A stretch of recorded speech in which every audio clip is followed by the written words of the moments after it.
on the stock market. Okay, so this is the 2021 edition of Investing in Stocks. I used this slide deck a year ago. It was almost exactly a year ago in 2020 to do the 2020 edition of Investing in Stocks, right? So a lot has happened since then, but a lot of the slides that are in this deck didn't really have to be updated too much. So I thought that that was interesting looking back on what has been, you know, a year. It's been a year, right? So let's kind of keep going. As when I send out this slide deck, oh, you know what, let me stop for one moment. Gwen, can you hit the record button if you haven't already? All right, it's hit. Great, perfect. All right, now we're recording, everybody. All right, so Investing in Stocks, the 2021 edition. We have these very important slides with all of this disclaimer language, disclosure language. The main gist of the story is none of this is individualized investing advice. The information is, we believe it to be accurate, and past performance is not indicative of future results. So what that means is that when we're talking about anything regarding investing and finance, we're trying to look forward into the future, right? And that's what makes it so challenging. We don't know what is going to happen in the future. So we look back at the past to try to get some idea of what might happen in the future.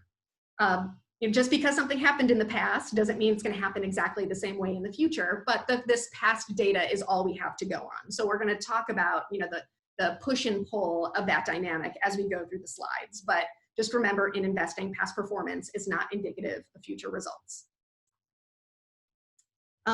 Here's a little bit about me. I'm just going to kind of make the assumption that y'all either know me or can read my bio at a later date or link up with me on LinkedIn. So I'm just going to kind of skip through this part. I am the founder of the Austin Women's Investing Group, a co-founder of Austin Women's Investing Group, and the founder of Black Barn Financial, which is a registered investment advisor here in beautiful Austin, Texas. Okay, so let's get settled in. Today we're going to talk about the stock market, which is my favorite topic of all time. Like, I love talking about the stock market. I talk about it several times a year in the Austin Women's Investing Group. You know, this is what I live and breathe during the day, during my day job. And I like to talk about stocks for the long run. So that means most of what we're talking about today is not what's going to happen in the stock market tomorrow. Well, the market's not open tomorrow. What's going to happen on Monday, or what's going to happen next week, or what's going to happen even this year. It is much easier to talk about the stock market, and it is much easier to invest in stocks if you focus on the long run. And so here's one of my favorite Warren Buffett quotes: "Someone is sitting in the shade today because someone planted a tree a long time ago." That is really, for me, the why of why you invest in stocks. And we're going to talk a little bit more about that in the next few slides. Apologies to those of you who are longtime members of the Austin Women's Investing Group, because you've probably seen these slides, I don't know, 10 times at this point, but I'm going to go through it again because I just can't stop myself. Before we talk about the stock market, I want to talk about one of the fundamental underpinnings of finance, which is the concept of time value of money, aka compounding. It's the idea of your money making more money over time. Again, it's one of the whys of investing. Why are we doing this? So I'm just going to kind of lead you through a little scenario analysis to make a couple points here. Just really quickly, when we talk about time value of money and compounding, the great part about learning this concept is there are only 5 inputs in time value of money. You learn this in Finance 101. There's these 5 inputs. And the idea is that you come up with assumptions for 4 of the inputs, and then you solve for the 5th one. So our 5 inputs are present value. That's what something is worth today. Rate of return. That's how fast is something growing. What percentage does something grow each year or each day? Something like that. Payment. When we're talking about saving for long-term goals. So imagine like saving for retirement. Your payment is a positive number. Let's say it's the amount of money going into your retirement accounts. When you're in retirement and you're pulling money out of your retirement accounts, that payment might be a negative number. So it can be either positive or negative, but it's the amount of money going in or coming out of the account in this scenario. Number of periods or number of years. Most of the time when we're talking about investing, we're talking about investing over a number of years, but we could also be talking about number of months if you're talking about a mortgage amortization schedule, or number of days. Again, in this scenario, we're going to be talking about number of years, so that's the number of periods. And then our fifth input is future value, what something is worth in the future. Again, you can manipulate these numbers in all sorts of ways. You come up with assumptions for 4 and you solve for the 5th. In this scenario analysis, we're going to come up with assumptions for 4 of the inputs and solve for future value. So this is our way of projecting what our accounts might be worth in the future, depending on what investing decisions we make today. So thank you for hanging in there with me on that brief background. So let's assume that we have $10,000 to invest. So that is our present value. Here in the upper left-hand corner, we have our present value of $10,000. Let's say that we're looking at an investment that is expected to get a 5% rate of return each year, a 5% annual rate of return. The payment into this account is 0. We're not going to put any money into the account, but we're not going to take any money out. We're just going to let that $10,000 sit there, and we're going to let it grow for 10 years. So that's our number of years. If we plug these numbers into an Excel spreadsheet, we use our handy dandy financial calculator, we can come up with a future value of $16,289. So that $10,000 at a 5% rate of return, growing for 10 years, would grow to just over $16,000. Here in the upper right-hand corner, we have our $10,000, our 5% rate of return. Again, no money in or money out of the account, so our payment is 0. But now we're going to let it grow for 30 years.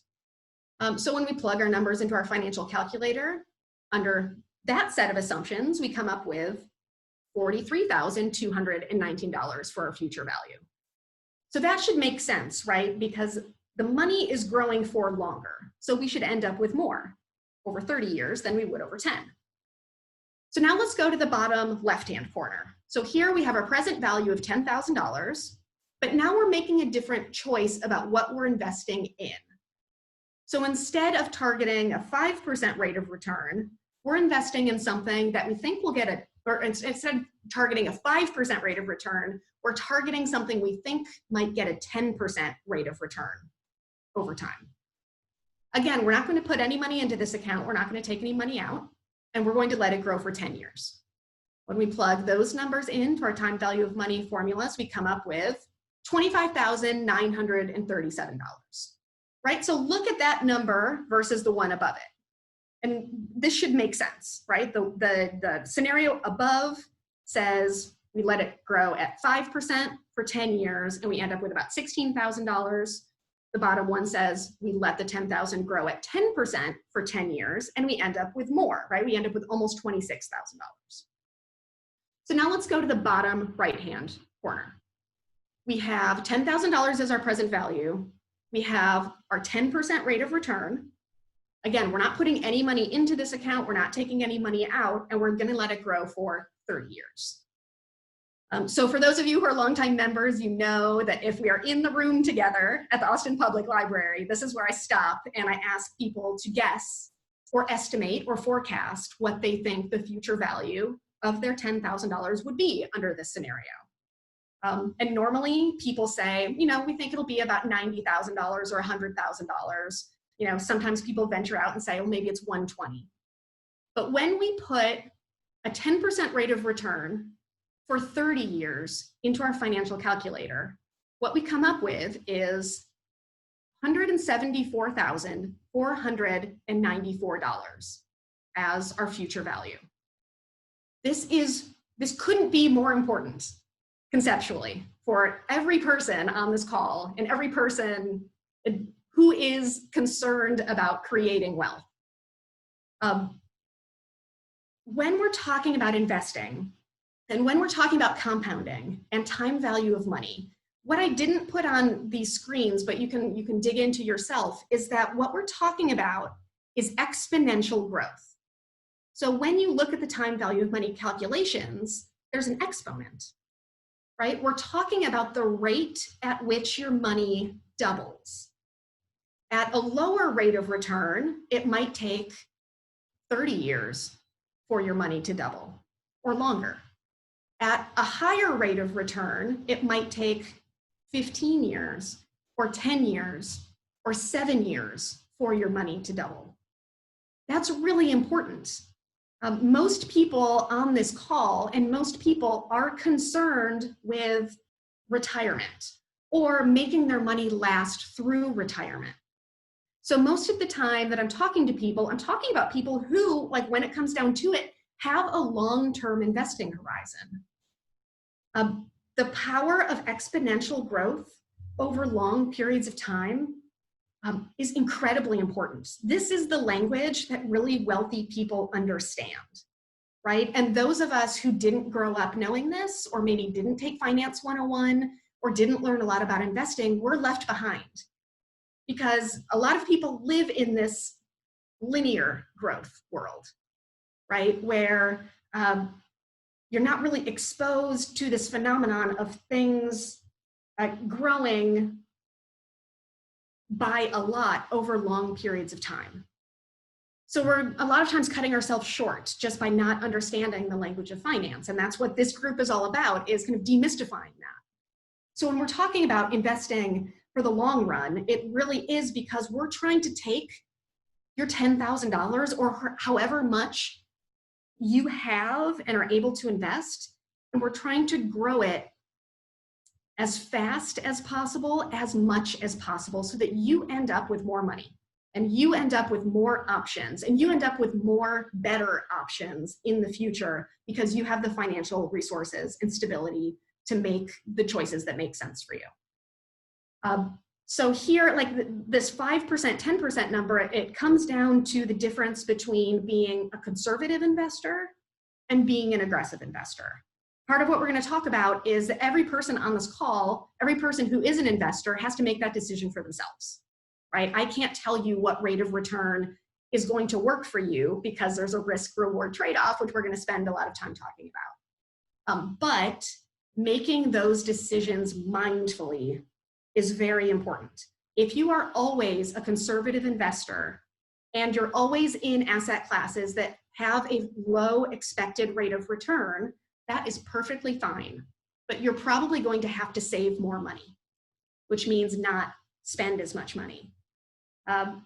Those of you who are able to, either over time or just because of your risk tolerance, you're able to take more risk with your investments, you might be able to let your investments do more of the work for you.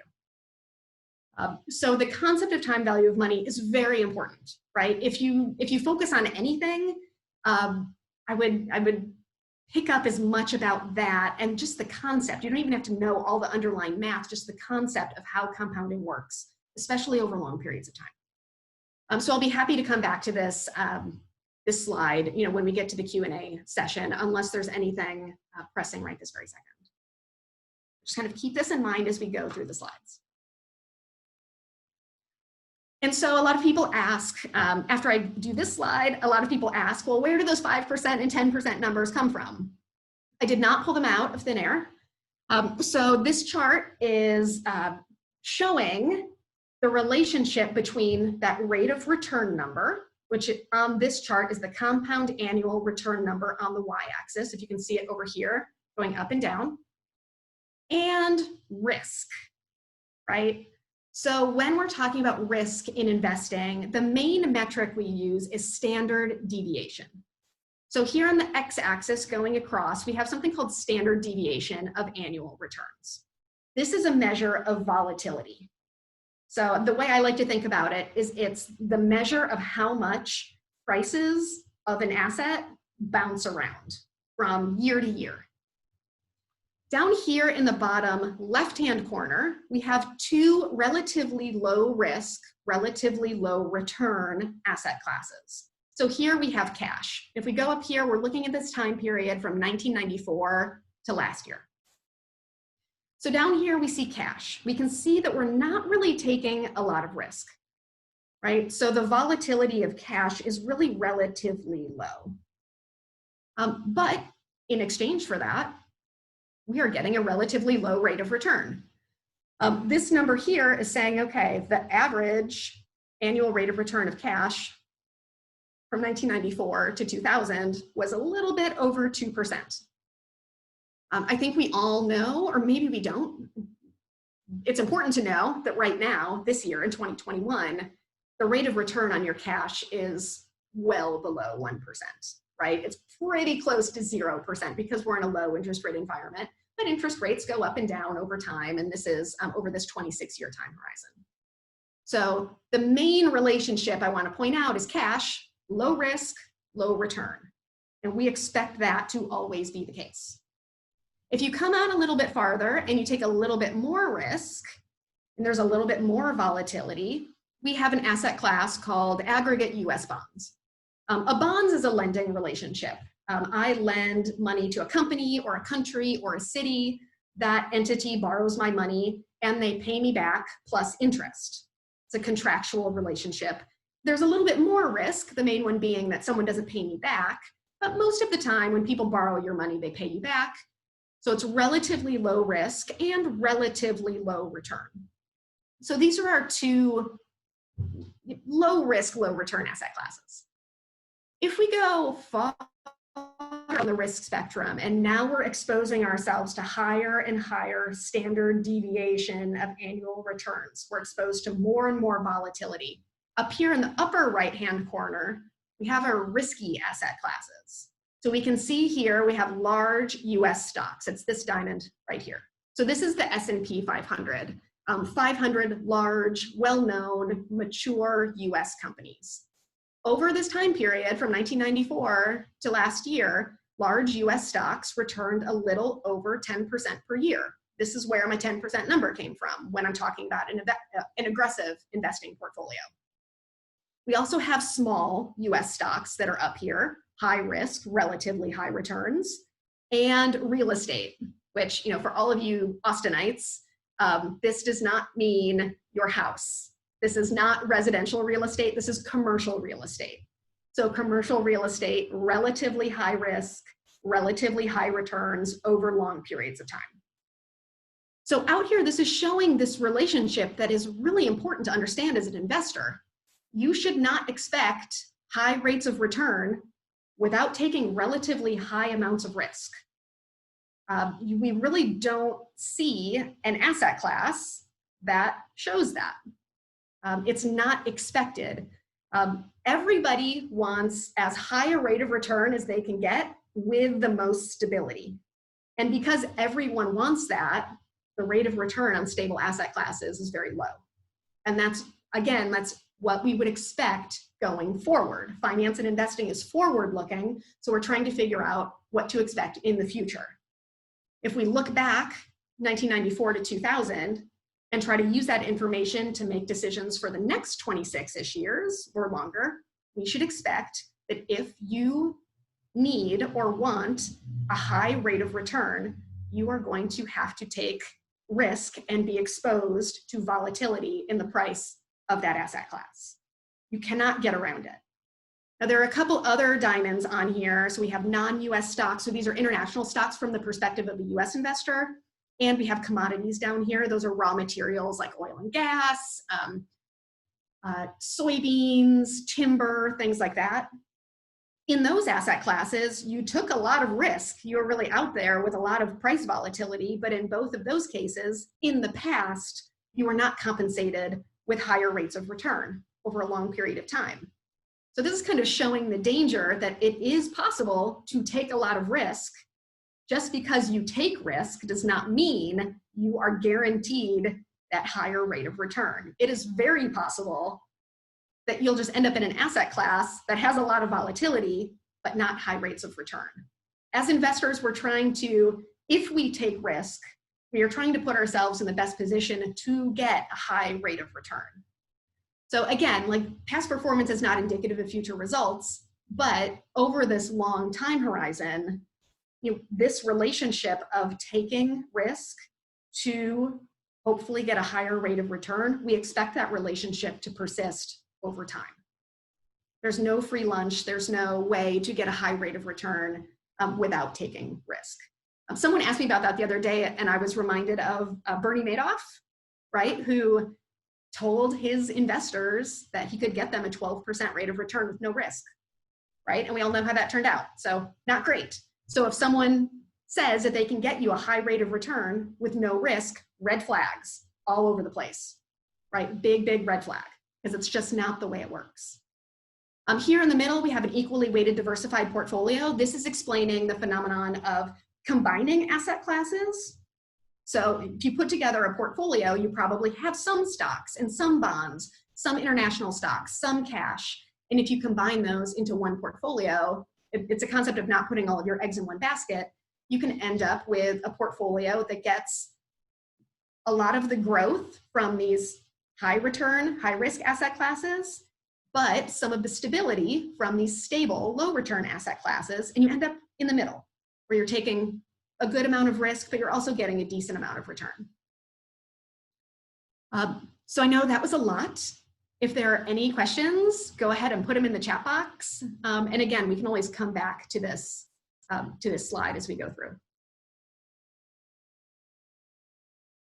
All right, so let's zero in on the asset class that we're here to talk about, the stock market. So just a little bit ago, I talked about the bond market, how bond is a lending relationship. I'm going to lend some money to an entity. They're going to pay me back plus interest. Stock is different. The stock market is ownership in a company. So as the owner of a company, you are not entitled to anything, really. If you have to pay a bunch of people first before anything is left over, and the stuff that's left over is what you're entitled to. So being an owner of a company is really different than being a lender to a company. When we're talking about the stock market, most of us are somewhat familiar with the price information that is coming at us when the stock market is open. So the stock market opens in the US, it opens at 8:30 Central, most work days, and it closes at 3 p.m. Central, most work days. And during that point in time, you have all of these investors in the world lining up, and they are buying and selling shares of stock. And we're getting updated pricing information continuously. The price of a stock is simply where a buyer and a seller agree to make a transaction. That's what any price is. That's what a price of anything is, right? So the stock market is that, like, in hyperdrive. You have millions and millions of people getting together during, 6.5 or 7.5 hours during the day and saying, I'll sell you this for this price. If a buyer says, okay, that's what the price of the stock is. So it's supply and demand. If we're thinking about shares of Apple, for example, the people who want to sell Apple and the people that want to buy Apple are getting together and figuring out where that transaction takes place. And whether there's more buyers or more sellers, that determines what the price of Apple is during that day. So this is sometimes a little bit tricky for people to understand. There's no third party setting the price of Apple. It's supply and demand. If you have a lot of buyers come into the market, the buyers are going to buy and the price is going to go up. If you have a lot of sellers coming into the market who want to sell their shares of Apple, the price will go down because there's more sellers than buyers. And so that balancing act is happening right before our very eyes in the stock market. Stock prices are always changing because investors' expectations about the future are always changing. In investing, we are trying to buy assets that we think will increase in the future. We all have our opinions about who those companies are, what companies we want to own. Are the companies we own, do they have good prospects? Do they have poor prospects? And so just continuously throughout the day, new information is coming in, investors are taking in that new information, and they're making these instantaneous decisions about whether they want to buy something or whether they want to sell something. And that is always happening. That's part of why there's so much volatility in the market. All of these people are together and they all have different opinions and they're all changing their minds, and that's impacting the supply and demand for shares throughout the trading day. And for these reasons, for most investors, the stock market is only appropriate for long-term money. And so for me, when I'm talking about investing for the long term, at the very least, I'm talking about 5 years, but really I'm talking about 10 plus years. Do you have money that you can invest for 10 years in the future? or longer. That's what I'm thinking of when I'm thinking about long-term money. So not 1 year from now, not 1 day from now, not even 2 years from now. I'm thinking about, okay, 10 years out, that is how we can overcome some of this daily and yearly fluctuation in the market in order to give ourselves a good chance of making money in stocks. Hey, Sarah. Yes. There are a couple questions that have come in that I feel like would be good to address right now. Jeannie's asking about commodities specifically. Why do investors buy commodities? What types of investors buy commodities? And why are some commodities so expensive? Yeah, so commodities is a totally different asset class. So for example, I grew up on a farm. My dad is a farmer. He still farms. He needs the commodities market because he needs to sell his soybeans to someone, right? So he's the producer of the soybeans. He wants to line up a buyer for his soybeans, and that happens through futures contracts in the commodities market, right? So really the commodities market is there to connect producers with consumers of raw materials. That's really what it's for. You certainly get speculators involved in that market, right? So whether it's hedge funds, institutional funds that want to make a bet on the price of soybeans, you have institutional investors who try to participate in that in order to make money. But I would really, really caution individual investors from doing that. It's a small market, it's a very specialized market, and even more so than stocks, it is pure supply and demand. Like in the case of soybeans, the price of soybeans has to do with weather, global weather, right? So is there a drought in Brazil? If there is, then the price of soybeans is probably going to go up, right? This is not a market that regular, everyday, normal investors should be a part of because it has all of that volatility, but not the long-term expected returns. So it's an altogether different asset class, really dominated by producers and end users, but very, very speculative. So hopefully that answered your question on that. And then there's another question from Kimberly. So talking about long-term money, Kimberly's asking, will this session cover anything for those who don't have a 30-year investment time frame? They're looking for info sources on the 5-year mark. I'm sorry, can you say that last part, Gwen? I'm just thinking about investing with a 5-year time frame.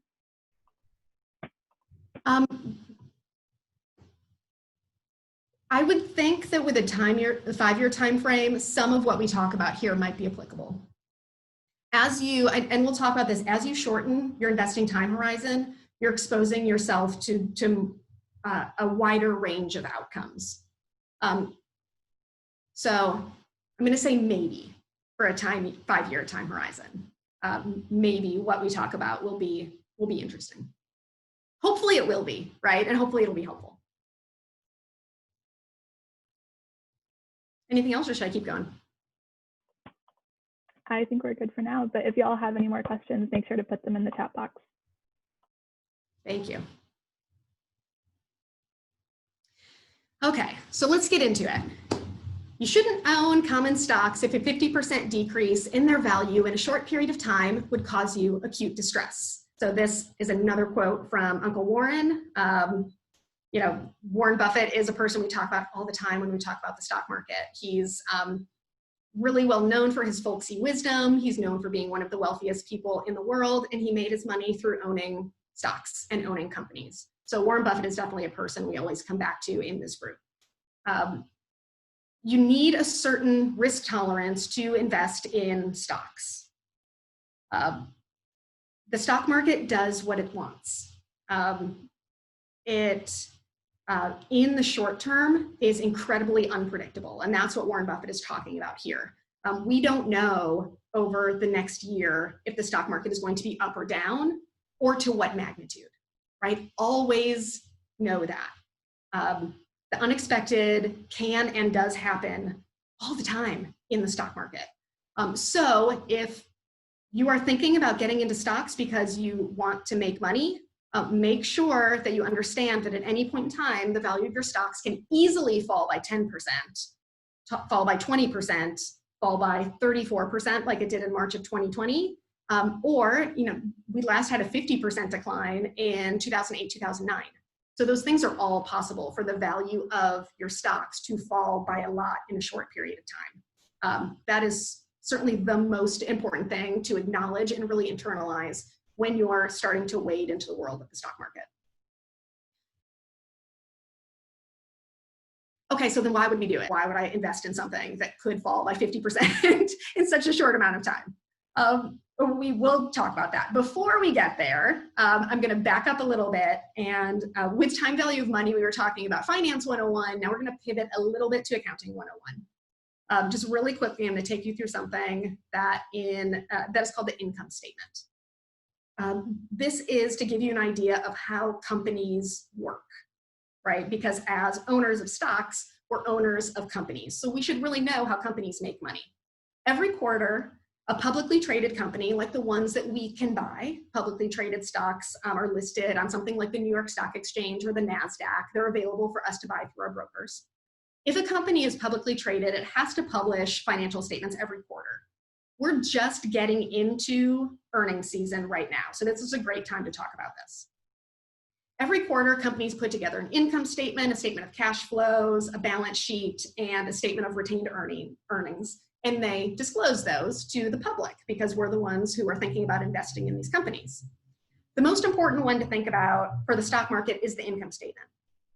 So at the top of the income statement, we have a line item it's usually called revenue. Sometimes it's also called sales or the top line. So think about going into an Apple store. They give you an iPhone, you give them $1,000. They put that $1,000 in the category of revenue. So that's the top line. Next, a company, they take in sales, and then they have to pay a bunch of different people, as part of, as order of business. So the first people they have to pay are their suppliers, right? So you have a bunch of components that go into making an iPhone. So first, the company has to make sure it pays its suppliers. So that's usually categorized as cost of goods sold. The next people that Apple has to pay are all the people that work at Apple, all of the buildings that it uses, all of the office space, all of the software that their employees use. So these are just like the general costs of doing business. Apple has to pay for all of that stuff, and that's usually categorized as operating expenses. So if you work for a company, you are an operating expense, right? They have to pay you. The next line item, a general line item, is interest, right? So if the company has borrowed any money, they have to pay their lenders, and they have a line item called interest. If there's any money left over, they have to pay taxes. And then finally, after all of these people get paid, you have something called earnings. So earnings, also known as profits, net earnings, net income, and the bottom line, because it's at the bottom of the income statement. This is what we, as the owners of the company, have some claim on, right? If we are owners of a company, we, I think, should want to be owners of companies that make profits and make earnings, have positive earnings and positive profits, right? Because that's what makes a company valuable. I will say there's plenty of times when a company operates at a loss. They can't do it forever. At some point, the business needs to make money. That's what makes the business valuable and viable. But certainly, most companies at some point operate at a loss.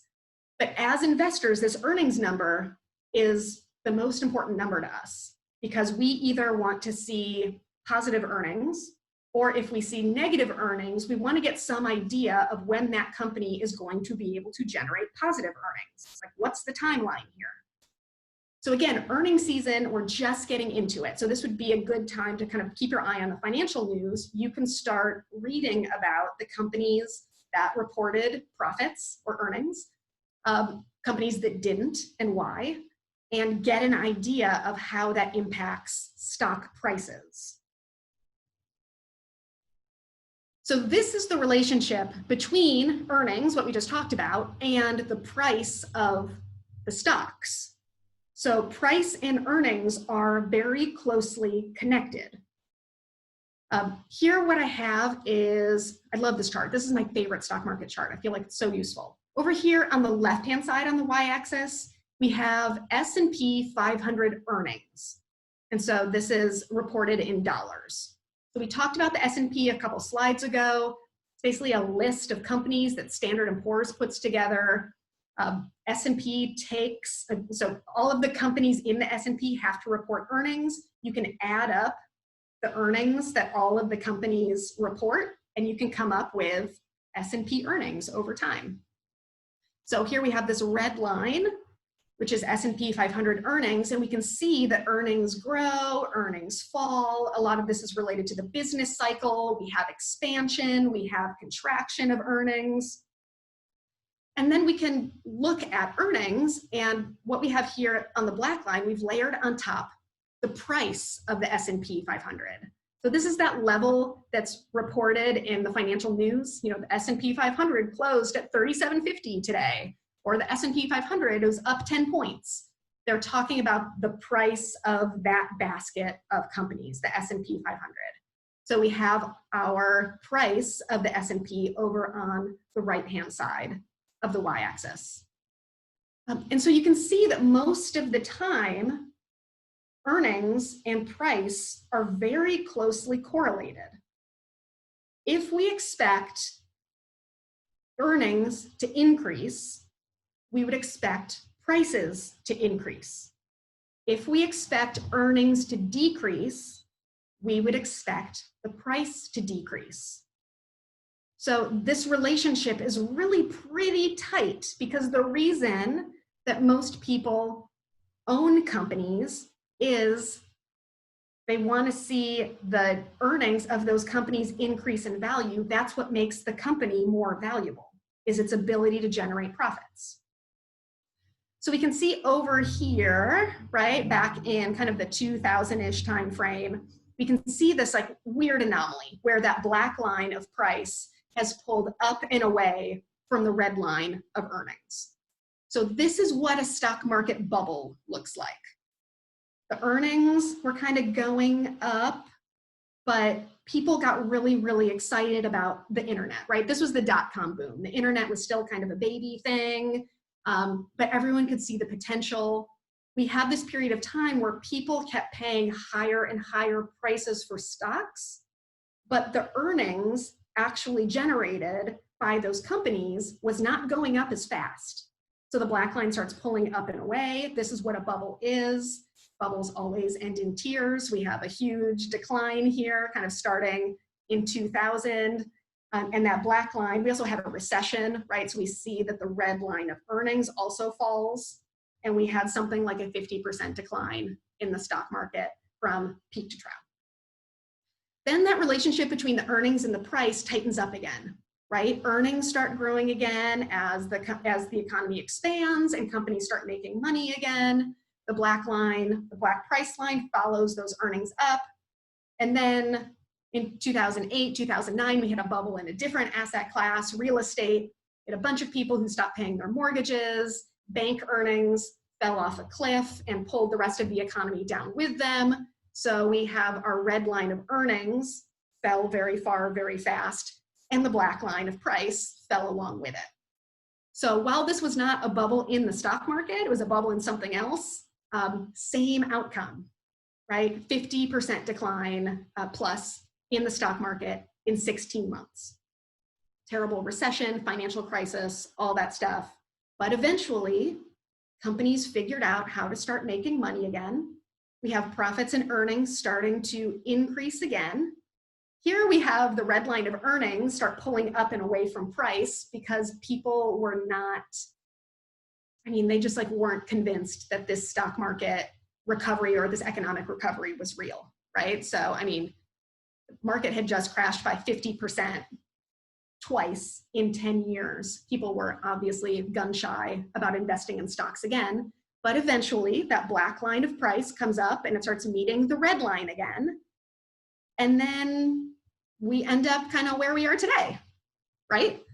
The last year has been wild, right? On both the earnings side as the economy shut down in March 2020. Nobody had any idea what to expect, except that it was probably going to be bad. Our expectations for earnings fell by a lot, right? Like if you have a bunch of businesses closed, they can't make money. So our earnings projections fell very far, very fast, and the price of the stock market fell with it. What has been incredibly unexpected, no one really forecasted how quickly those prices in the stock market rebounded. This has been probably the most common question that I've gotten about the stock market. While the economy is so bad, how can the stock market be so good? Always remember that the stock market is predictive. So the stock market is looking forward 6 months, 12 months, and maybe even farther into the future to when it expects earnings to rebound in the future. It's not taking today's information in, it's trying to predict future information. So you can get caught wrong-footed all the time if you are trying to predict when these changes take place. So here we have, this is from December. We can see that the earnings for 2020, this square right here, the earnings for 2020, we already know those are going to be bad. Like everybody knows it. I mean, it already happened, right? So people right now are reporting their earnings from last year.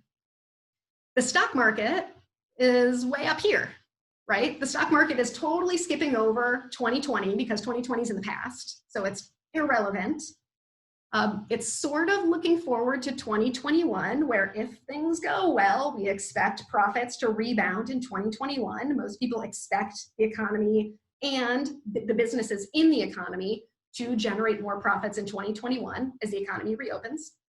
But it kind of looks like from this chart that we're already where we would expect to be in 2022, right? So talk about predictive. Now it looks like the stock market is jumping over the entire year of 2021 and already looking forward into 2022. That's not uncommon, right? So if you're in the stock market, this is important to know that in the short term, we call this here a whipsaw, right? So quickly, stocks declined in March 2020. They rebounded really far, really fast, and it was very easy if you were a short-term investor to get caught wrong-footed on both sides of that, right? Which is why in the short term, the stock market is a dangerous place.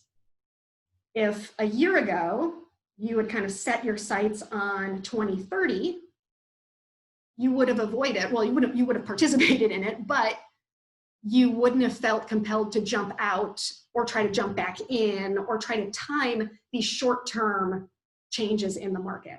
That is very dangerous, right? Which is why this time horizon is really important to me.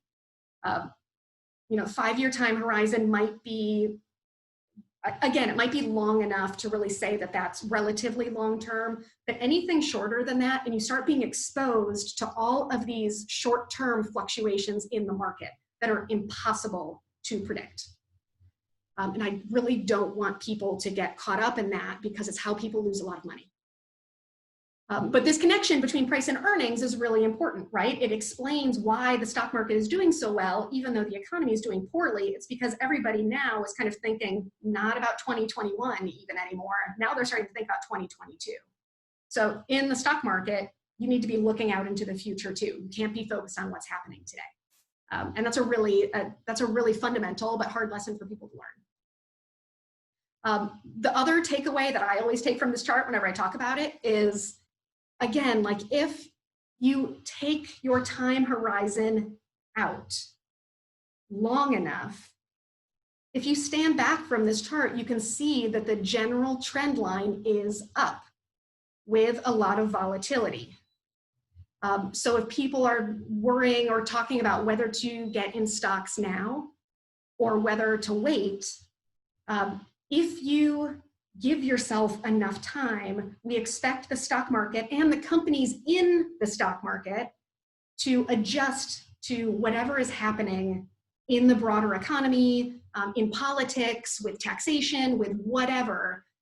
The companies that are that we are investing in, we expect them to be able to adjust over time and figure out how to make money. That is what companies in the United States and our capitalist system, that's what they're incentivized to do.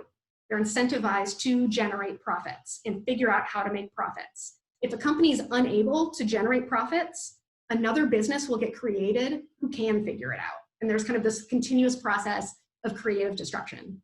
That's what the stock market is. But it does come back to which companies can generate profits. Those are the ones that we expect their price to increase in value. So I'm going to stop here and see if there are any questions on this chart.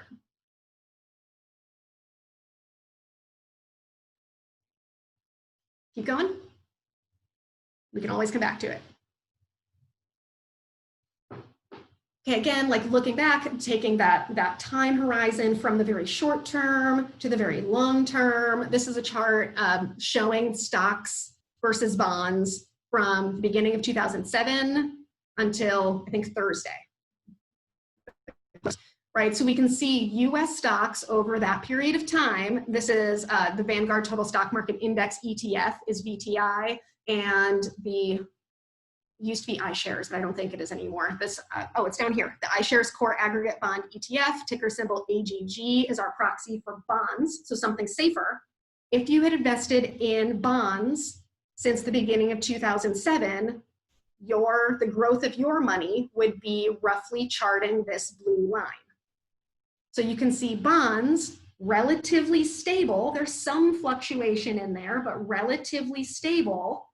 And in exchange for that stability, you will have gotten a pretty low rate of return. On the other side of the spectrum with US stocks, you can see like, oh my gosh, like we've had a lot of exciting things happening, over the, 14 years on this chart. We had a 53% decline here during the Great Financial Crisis. We had all of these fits and starts, but if you had just stayed in stocks for 14-ish years, you would be closer to this green line. And what is that showing? Up 181, almost 182% over that time horizon. So as an investor, you need to figure out which of these will work best for you. It's okay to be on that blue line if you really cannot tolerate the ups and downs of being on this green line, because as we learned in 2020, it's intense, right? So there's lots of declines and rallies and ups and downs and volatility in stocks. You can see it. But we expect that given enough time, we expect a much higher rate of return from stocks than bonds in the future. And most of us, by the way, are somewhere in between, right? Most people aren't 100% bonds. Most people aren't 100% stocks. You can track your own course somewhere in between there by blending those two asset classes together.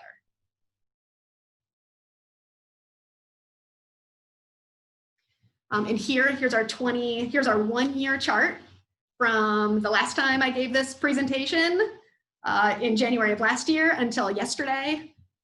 I mean, again, like there's no way to overemphasize the volatility in the stock market, the potential volatility that is always there. So here we have, a year ago, we were sitting at the Austin Public Library talking about this chart, just minding our own business. In February, we had our second Austin Women's Investing Group meeting. By March, we're here, right? And we're totally online, and we see the stock market fall by something like 34% in something like 3 weeks, right? So nothing that extreme had happened in such a short period of time. So they were really unprecedented times. But the stock market stopped falling. I think it was March 23rd. It went up on March 24th and then just continued to fight its way back as people started looking beyond the pandemic. When are companies going to be able to reopen again? What companies are going to make money? What companies are going to benefit from this? The Federal Reserve stepped in. We had fiscal stimulus. All of these things happened in March. If you were waiting for things to get better, you would have missed this part of the rally, right? Because things didn't really feel a lot better until pretty recently. So over 1 year, stock market was up over 18% during like an unprecedented year. That's where we saw a bear market and a bull market all within a very short period of time. Again, if you'd kind of been in the safety zone with your bonds, you would have felt pretty good here while you're watching the stock market fall. But eventually the stock market figured itself out, and you would have had a very stable but very low rate of return over the last year, which again might work for you, right? Any questions on these charts? I mean, it's really wild. So while, can we predict where the stock market is heading? I'm going to say in the short term, no. I'm just going to give that like a solid no. It is unpredictable where the stock market is heading. This is just showing all of these bad things that have happened throughout the year. Here we have our coronavirus dip up here. But again, like companies over time are incentivized to make money. They're incentivized to adapt and to change to new market conditions. And sometimes it's very painful. Sometimes it takes a while. But if you're an owner of a company and that company is able to adjust to whatever happens in the future, then you would expect that company to be able to eventually make money again. So this is our, don't try to predict things based on events. It is very, very tricky. Okay, so now what we're going to do, hopefully this is fun and hopefully it works. If everyone could kind of bust out their cell phones, and I paid for this service, so you should not be getting a bunch of ads. You're not like putting your number on a list. This is a paid thing that we paid for. If you can use the number at the top of this screen, 512-866-8020, and text the number to your answer, we're going to try to figure out what your opinion is, the 45 of you. How will the stock market do in 2021? I know that we just looked at a chart that says that we can't predict it, but I kind of want to know what you guys think. So let's do our best. So if you can text your answer, text a 1 if you think it'll be great, text a 2 if you think it'll be good, text a 3 if you think it's fine, 4 if you think it's not good, 5 if you think it's going to be bad, and 6 if you think it's going to be terrible. And I would love to see kind of what this group thinks the stock market is going to do in 2021. Oh, this is very interesting.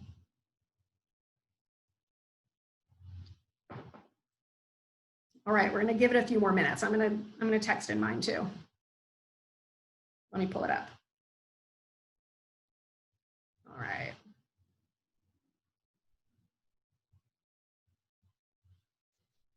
A lot of what happens in the short term in the stock market is driven by market psychology, right? So what do people think the market's going to be like? So that's why this is kind of interesting to see, like, okay, I'm assuming that you're all going to be participants in the stock market. What do you think is going to happen? Let's see. Well, and I also want to point out that we're a group of people who are on a meeting about investing in the stock market. So I almost wish that we could give this poll out to like random passerbys on the sidewalk and see like how our answers compare to theirs. That'd be so cool. Yeah. Okay, this is very interesting. Okay, so most in this group think the stock market is going to be good, right? I didn't put any percentages on here, so I don't know exactly like what we mean by good, right? But I'm assuming it means up, right, by some percentage, but maybe not 20%, right? Like, I don't know, I would say that a good outcome in the stock market is 10% per year, right? So just kind of putting some numbers on the words, right? I would say like a good outcome would be 8 to 10%. Fine would be a positive number somewhere between 0 and 8, I guess. Not good would be a negative number. I mean, bad would be maybe down 10% and terrible would be down 20-ish%, something like that. So this is very interesting. Thank you everybody for participating. It's really fun. We have a couple more polls coming up. So keep your cell phones handy. All right, I'm going to go on to the next slide if I can. Okay, so what has been really fun about doing this presentation every year is that we can look back and see what our group was thinking a year ago. So we saved this word cloud. I'm going to ask you guys to do a word cloud here in a couple of slides, but I wanted to go back in time to January 2020 when we did this. And so we asked the same question of people a year ago. And so what the question was is, why might the stock market do well in 2020, right? So if you can imagine what was happening a year ago, we had a lot of different phrases that people were texting in, right?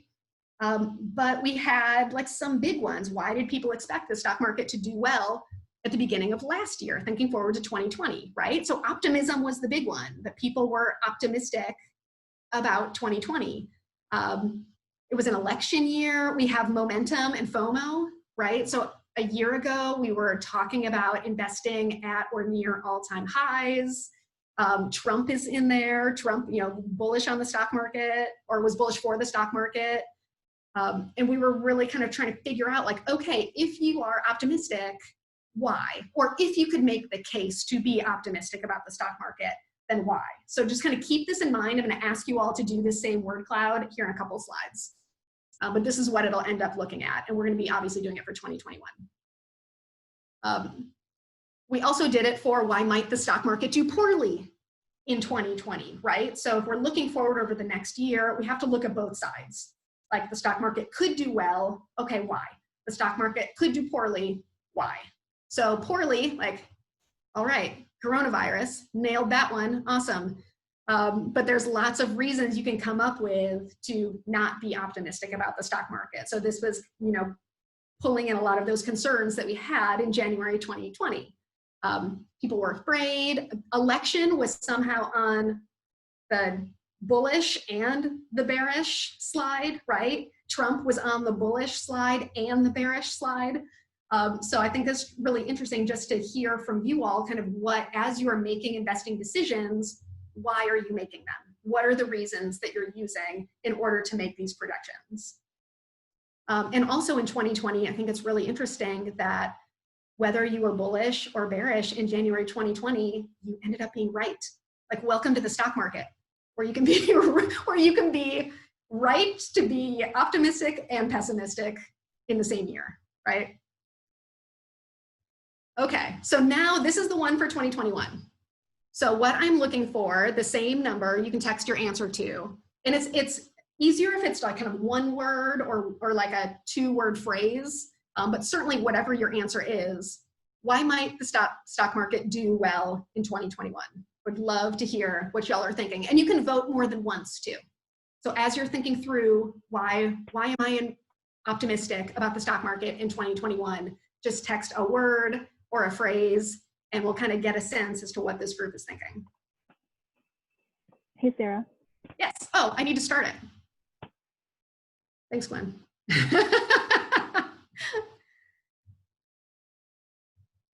Okay. And you can definitely, like, if you see someone else's phrase pop up on the screen, you can steal other people's phrases, come up with your own. And definitely, if you have 5 reasons, like, vote 5 times. If you have 1 reason, vote 1 time.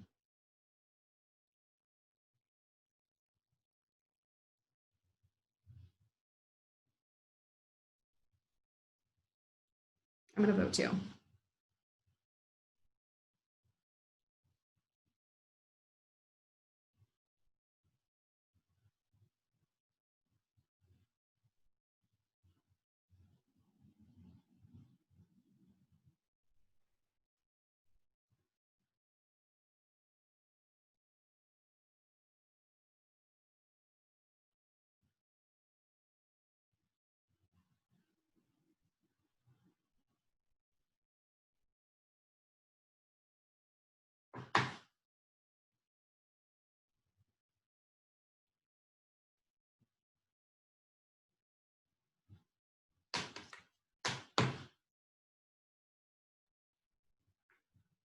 Okay, so we've got good ones on here. All right, keep voting. We're going to keep it open for just another couple minutes. So we've got vaccines on here. We have job recoveries. Stability just became the giant one. So this feeling that things are more stable, that those good times that we've been waiting for might be here. Things might be a little bit more chill. Technology just blew up as a big one. So these are the words that are getting more than one vote, right? So again, like if you see a phrase that resonates with you already on the screen, if you could use that phrase again, then it'll blow it up bigger. But I see here, stimulus checks, people have cash saved to buy stocks, investment apps, educated investors. Ooh, we've got some in here, manipulation by the wealthy, vaccine is on there. The Fed is on there. That was mine, by the way. I voted for the Fed, but I'm just like, mine's still a little tiny phrase down there. Fiscal policy. So this is wonderful. All right, we'll just give it just a couple more seconds. But it looks like technology and stability are really the big ones that people are thinking of as they're making investment decisions going forward. All right, so I'm going to stop that. And move on to my bullish case for stocks. So to go back on the vocab a little bit for people who are starting out, a bull market means an increase in prices of 20% is the threshold. So when we talk about a bull market or the bullish case for stocks, we mean the expectations that prices will go up by 20-ish% over some period of time. So bullish means up, and then bearish means that prices are falling. So if we're making the bullish case for stocks, what I'm talking about are what are some of the reasons that the stock market could go up in 2021. So these are my reasons, by the way. I put this list together just to kind of give you an idea of where my head is thinking about the stock market. So certainly, these aren't necessarily in order, but certainly what I think is on most investors' mind is a rebound in the US economy, right? So this goes back to more jobs, more people with jobs, the economy opening back up, people being able to spend more money at their stores, at their favorite stores, restaurants opening up eventually, kind of this reopening of the economy, right? And that would be beneficial for the companies that are in that economy to have more customers and hopefully be able to generate more profits. Consumers have low debt and cash in their pockets, right? So going back to our word cloud, people were talking about the stimulus checks. That has been a huge factor in this rebound. There is no doubt about it. I think what's really interesting in thinking about 2020 is that policymakers looked back at 2008, 2009 and tried to figure out what they did wrong, right? Like, why was the recovery from the great financial crisis so long and so tepid? Like, what did we do wrong? And a lot of economists that studied the financial crisis and went back and studied the Depression, they discovered that you can really mitigate the effects of a recession and a depression by giving people money, right? It seems super straightforward.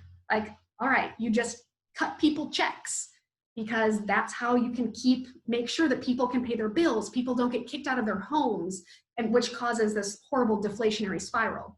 So, I mean, in March, I still kind of can't believe this happened. In March, Congress passed fiscal stimulus and put cash in people's hands. There's going to be a lot of going back and figuring out what we did wrong there, but that act of putting money in people's hands helped the economy and it helped the stock market. There's this data that a lot of people used that money to pay down debts. Wonderful. That means consumers are in a better position now than they were a year ago. We kind of keep going, the vaccines, the pent-up demand for a post-COVID world, like these are things I think we're all hoping happens, right? And are all getting ready for. Here I put FOMO and MOMO in the same line item. FOMO is fear of missing out, and MOMO is another way to say momentum, the momentum trade. So I think these two are kind of connected. You have people who missed this huge rally and now want to get in because there's this feeling it'll go up forever. That can be a bullish sign, it can be a bearish sign. And then momentum is this idea that people, especially who are in the stock market for a short period of time, there's something called the momentum trade. It's the idea that stocks that have upward momentum continue moving up until something happens to stop that momentum, right? But like that if you can get on a momentum trade in the short term, you might be able to make money. So I think those two things can really come into play pretty swiftly, though they can also collapse pretty swiftly as well. For me, the kind of the two biggest factors that I think about are the Fed probably keeping rates low, so low interest rate environment, and the Fed managing the yield curve. So the Federal Reserve is really involved here, right? They are supporting, they're supporting both the bond market and therefore the stock market and really the real estate market. Really, it's all the markets, right? By keeping rates low. They're making it easy for people to borrow money. If you can qualify, you can get pretty cheap money. Another one down there, kind of towards the bottom, stocks are cheap versus bonds. This is really a huge factor too. I should have put the acronym in here that we use to describe this. It's TINA, T-I-N-A. There is no alternative. This was a very important phenomenon coming out of the financial crisis, and it probably will be important this year as well. What are your options when you're investing, right? You can invest in cash and make 0%. You can invest in bonds and make 1 or 2% and something relatively safe. But most people get tired of that very quickly, especially if inflation is higher than 0 to 2%, right? You'll get eaten alive by inflation while you're waiting to find something to invest in. So what that does is makes it very uncomfortable for people to stay in safe assets, and it starts pushing them into riskier assets. And then the price of those things goes up. So TINA, T-I-N-A, there is no alternative. Fiscal stimulus and perhaps MMT. MMT stands for modern monetary theory.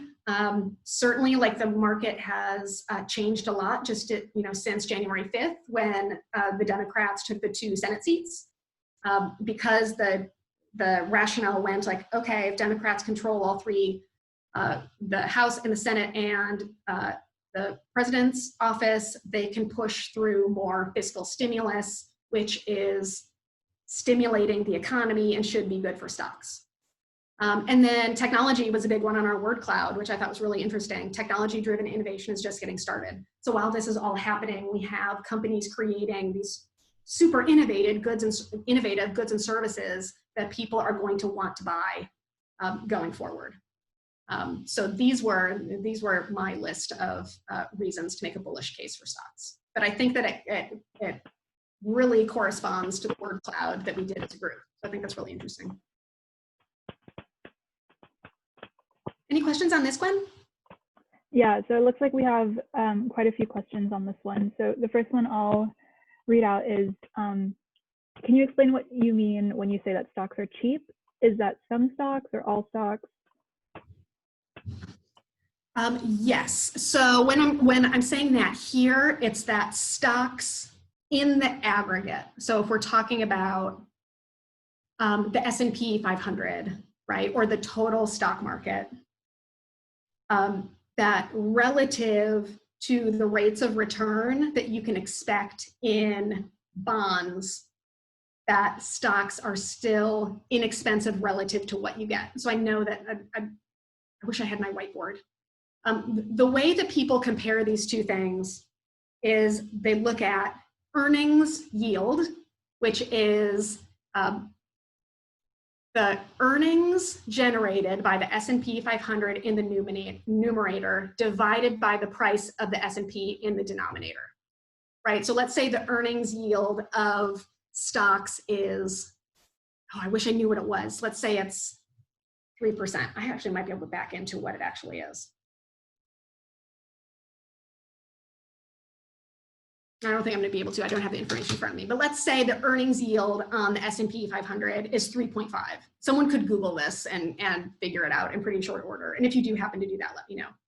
So the earnings yield on stocks, let's say it's 3.5%. The yield on bonds, if you buy, let's just like a generic 10-year bond, right? Maybe it's a 10-year corporate bond.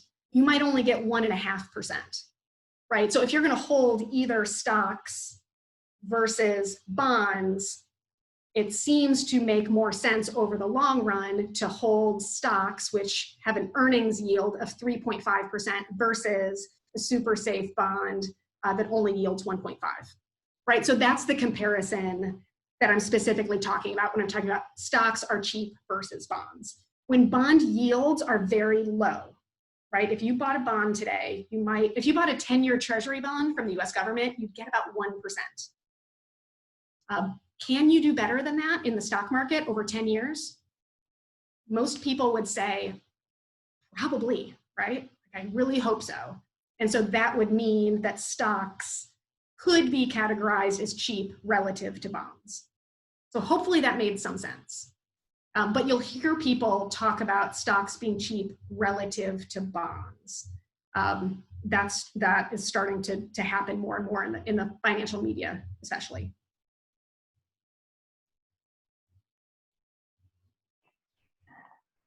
Okay, and then Sara, you mentioned inflation. So there was a discussion going on earlier about inflation and whether or not we can attribute the upward trend of the stock market to inflation.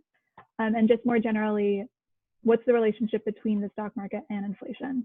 And Dora or anyone else that participated, let me know if that is a good way to sum up what that question was, or if you have a follow-up. Yeah, that is a really, really good question. So if we look back over long periods of time, the general relationship between inflation and the stock market is that the stock market, again, over long periods of time, this isn't like a year by year thing, but if, let's say we're looking at a 10 to 20 year time horizon, the stock market tends to return somewhere, let's say 5 to 6% on top of the inflation rate, right? So stocks tend to be very good inflation hedges. And a lot of that is because of what stocks are. If you are running a company, hopefully, not always, but hopefully you can adjust the way you run your business in order to account for inflation, right? So if inflation is pushing the cost of raw materials up, as a company, it is very important to me to find a way to be more efficient with those materials so I don't use as much. So I have to innovate, right? I have to figure out a way to use less of the commodities. But because companies have that ability to make adjustments for inflation, they tend to figure it out. They tend to figure out how to be in an inflationary environment when they're in one. It might take a while. Again, it doesn't mean it happens like clockwork. Something has to happen, and then the company can adjust for the inflation in the economy and continue to grow profits again. So that is one way why the stock market is usually okay in like at a normal rate of inflation. If inflation is very high, which doesn't happen very often in the US, then the stock market does have trouble, right? It's like costs are spiraling out of control quicker than the companies can adjust to them, right? And companies do tend to have a really difficult time in periods of very high inflation. But all of this inflation talk, so that is inflation. When you're talking about the stock market, think about inflation versus cash or bonds, right? With cash, if there's inflation, what is happening? Your cash is staying the same amount while the price of the things you hope to buy is ticking up and up and up, right? So your cash is worth less. And it's similar with bonds. If I buy a bond that only has a 1% yield, that means I expect it to increase, the value of my investment to increase by 1% per year over 10 years. If inflation is 2 or 2.5 or 3%, then the growth in value of my investment is less than the prices of the stuff I'm hoping to buy with that money. So inflation is very, very challenging to conservative investors for that reason, because conservative people are investing in cash and bonds, if inflation is higher than the yield on those things, you are losing money. It's death by 1,000 cuts. Whereas stocks tend to be able to adjust a little bit better during normal inflationary. And by that, I mean like between 1% and, I don't know, let's call it like 3.5% per year on average. So hopefully that answered the question, or at least part of the question on that.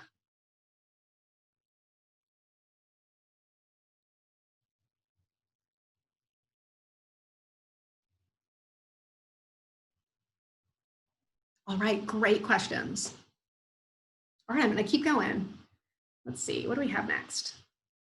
Ooh, why might the stock market do poorly in 2021? So if you had to make the case that the stock market is not going to have a good year, what would you say?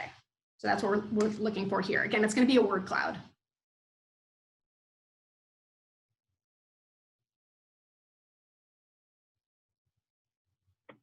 Hey, Sarah, can you hit start? Oh, thanks, Gwen. Sorry, I can't.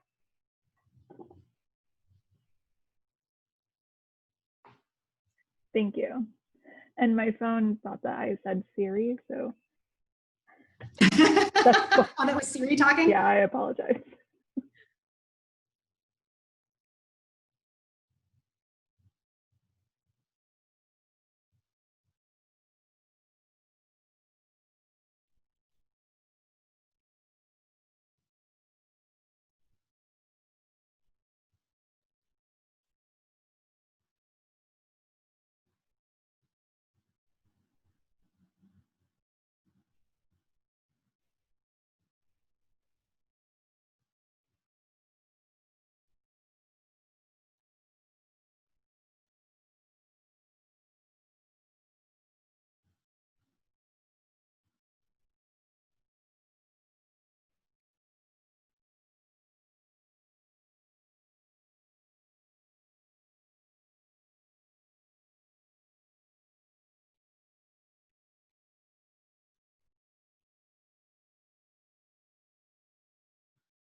All right, these are really good.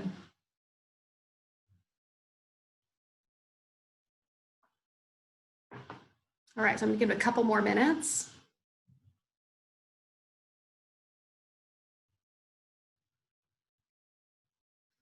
Looks like overvalued stocks is getting multiple votes.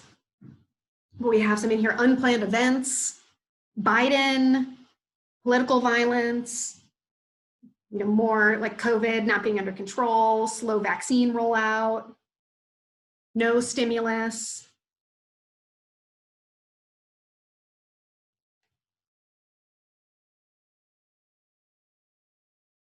All right. Civil unrest. All right, this is really good.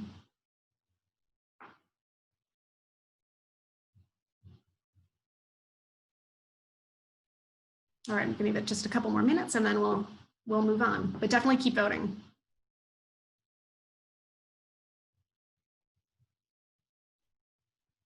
All right.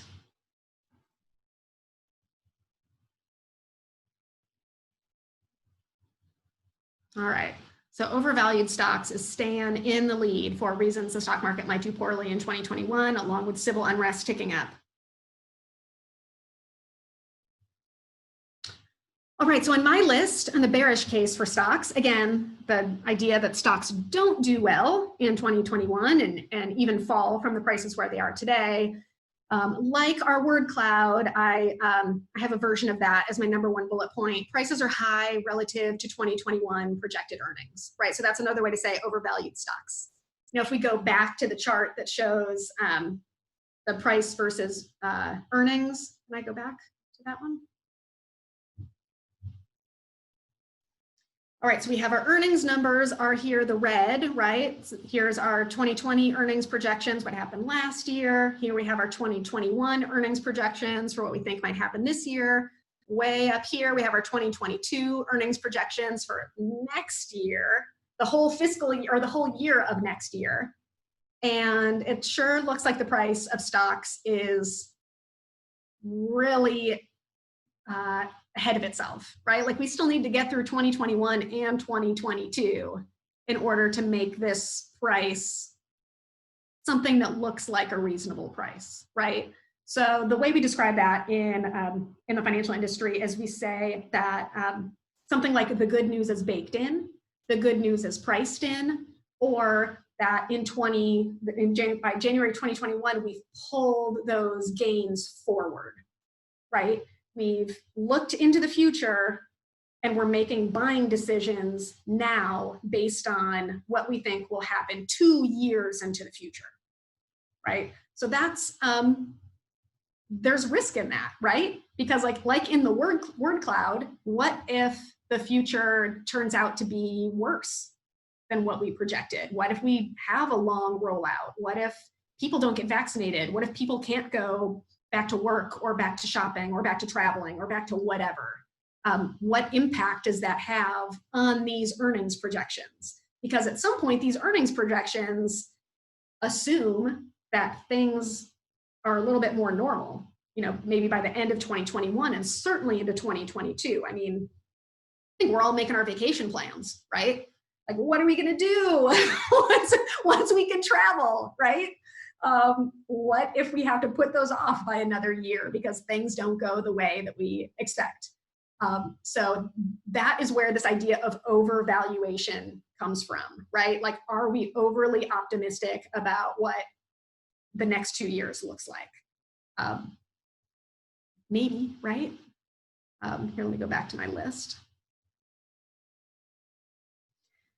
So I think that basically got us through like a bunch of these bullet points, right? Good news is already baked in. One of the things that did not come up, which came up last year, is kind of this idea that the stock market is at or near all-time highs. Maybe it's because we just had this really serious decline in March 2020, but sometimes investors kind of get up in their heads about investing at or near all-time highs. There's like this feeling that if the market is at or near all-time highs, the only direction it can go is down from there, right? So I actually didn't see that in the word cloud, which I'm a little bit surprised at. Because people ask me about it quite often, like, should we be investing at or near all-time highs, or should we wait for a pullback? Forecasts for higher inflation. So I waited to go into more detail about higher inflation until this slide because I knew I had this bullet point on there. So I talked about how the companies in the economy have flexibility when it comes to adjusting for inflation, so that you would expect eventually companies to figure out how to generate profits once they've accounted for the inflation that is happening in the world. But there is another way that inflation impacts stock prices. I'm trying to figure out like the best way to explain this. The rate of inflation going forward affects the rate of return that we expect for stocks, right? So in a low interest rate environment, which is what we've been experiencing for a pretty long time. We've really had very low inflation for more than a decade. That low interest rate environment, that low inflation environment, it pushes people out on the risk spectrum, and it incentivizes them to buy riskier asset classes and bid up the price of those asset classes. So where you see this in the stock market is people willing to pay very high prices for growth stocks. If inflation ticks up, you would expect that people would not be willing to pay such high prices for growth stocks specifically, and stocks in general, right? You would want to wait until prices came down so that you had a better chance of getting a rate of return that would compensate you for higher inflation in the future. I know that as I'm saying that, it's counterintuitive and it doesn't make a ton of sense.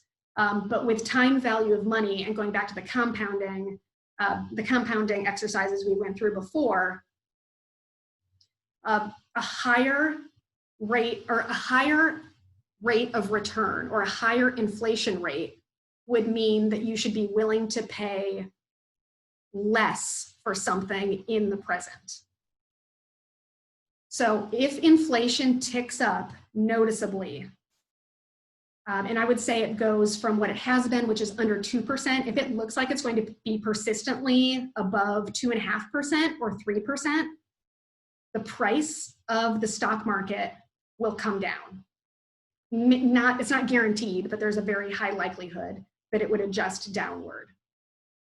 And again, it has to do with time value of money calculations, and it's a little bit difficult to explain. But if you want to look more into it, I would look into, like, the topic that you would research is inflation's impact on PEs, right? At a higher inflation rate, for those of you who referenced PEs in the word cloud, so I know that you're out there, if you have a higher rate of inflation, you would expect a lower PE ratio on the S&P 500 or on stocks in general. And if the PE ratio contracts, that means prices are coming down. So that's why forecast for higher inflation is in my bearish case for stocks. The Biden tax proposal is something that has been, people have been fretting about, right? And it could lead to lower prices in stocks, specifically because part of the tax proposal is increasing corporate tax rates. They went from, 35% to 21% under the last tax legislation. And I think the Biden tax proposal has them going back up to 28%.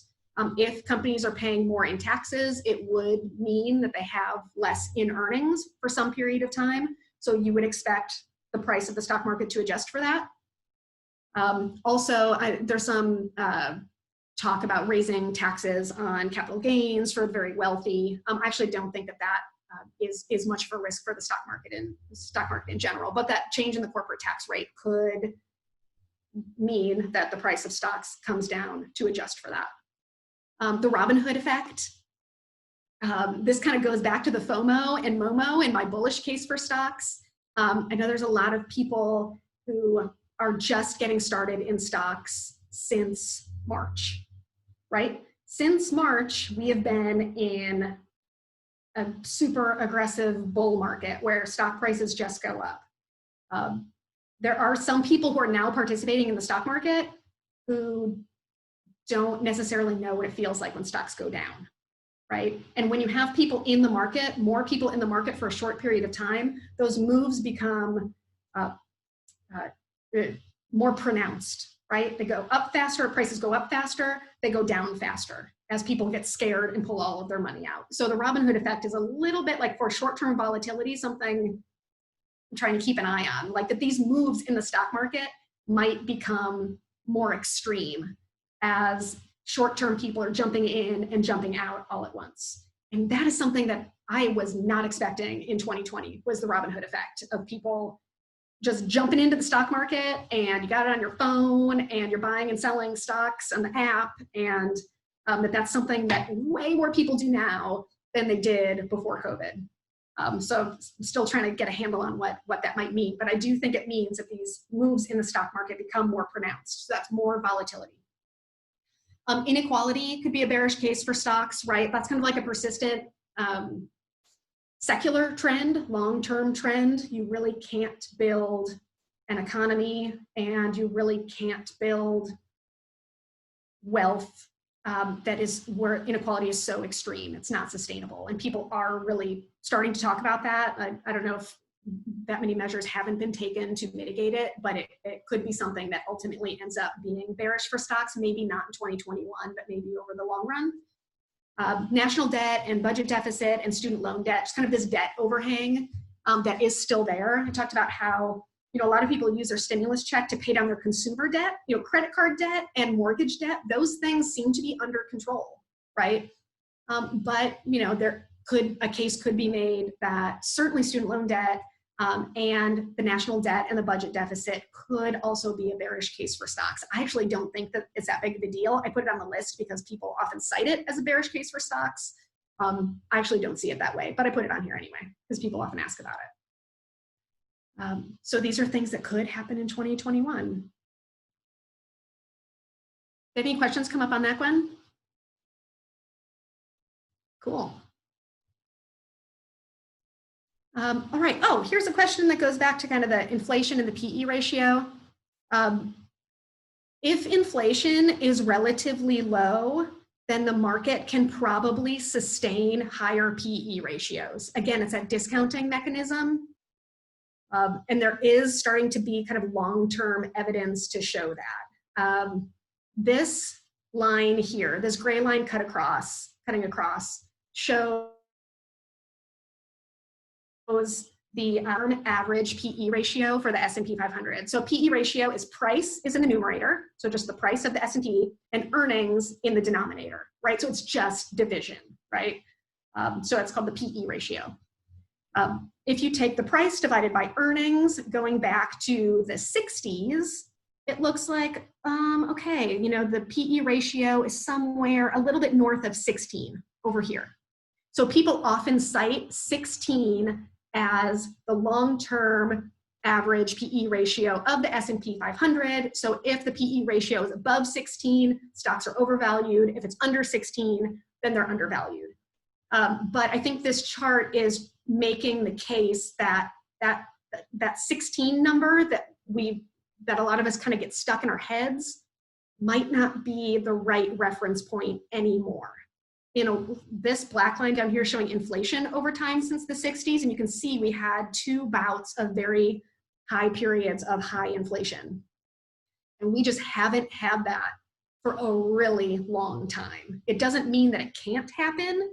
It just means that if we're making assumptions on what the long-term PE ratio of the stock market should be based on these cases from the 70s and early 80s, it might be time to move on from that and start making assumptions about the PE ratio based on actual inflation rates since like 1999 or 1993, right? The more recent past. If that's the case, it looks like as inflation gets lower, you kind of need to adjust your expectations for what an average PE ratio should be. You need to adjust it up. Say like, okay, if inflation is low, that means that higher PE ratios can become the norm. So I'm just throwing this out there for all of you valuation nerds out there, which I love and always love to talk about. But this is something that comes up quite a bit for people who valuation is on the mind. This is how we talk about valuation. How high is the price relative to earnings? What price is the right price? What price is too high? What price is too low? So here, this chart, I think, is just making the case that higher PE ratios could become the norm if inflation stays relatively low. And so these inflation rates here in the recent past are what, between 0 and about 4% per year. So that if the inflation rate stays in there, you probably need to adjust your expectations for a sustainable PE ratio higher. Happy to talk more about that. And then here's just a chart about investing at all-time highs. Like that didn't come up in the word cloud, right? But I just like this chart because it shows how often the S&P 500 is at or near all-time highs. So for these prices that are in green or blue, this is when the price of the S&P 500 is within 5% of its all-time high, right? So I put that at or near its all-time high. And that's 47% of the time. So almost half the time, going back to 1950, the stock market is at or near all-time highs. And that kind of makes sense when you think about the fact that over that period of time, the stock market has trended upwards, right? So you have these long periods of time where the stock market is at or near all-time highs. So in and of itself, being at or near all-time highs is not a bearish indicator. If you look at times when the stock market is at or is within 10% of its all-time highs, but then we're at 63% of the time, the stock market is within 10% of its all-time highs. So I just think that that's interesting. Most of the time, the stock market is at or near all-time highs. So if you're waiting for it to not be at or near all-time highs, you got to be ready to pounce when those times happen, right? You have these tiny areas of opportunity in the recent past to jump in if you're one of those people who's waiting for the dips, right? We got a really big one in March. Like, Was it big enough, right? Did you get in? Was that the dip you were waiting for, right? So buying the dips is harder than it seems. And I think it also needs to start happening faster than people anticipate, right? So this is just, I think, my last poll, and we're going to have a few minutes for a Q&A, but just kind of want to check in. Has anyone changed their mind over the course of talking about this and thinking about it? Now, if you had to vote again, how do you think the stock market will do in 2021? Do you think what you thought before? Have you changed your mind? Kind of love to know what you're thinking now that we looked at both sides of the coin.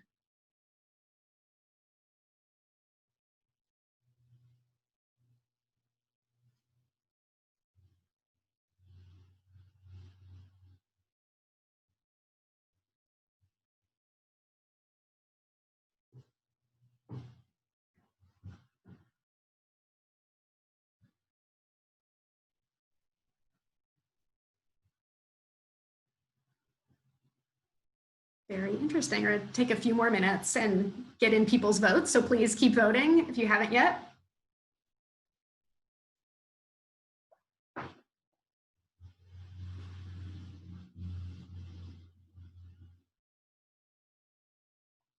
All right, we still have people like with a pretty optimistic outlook over 2021.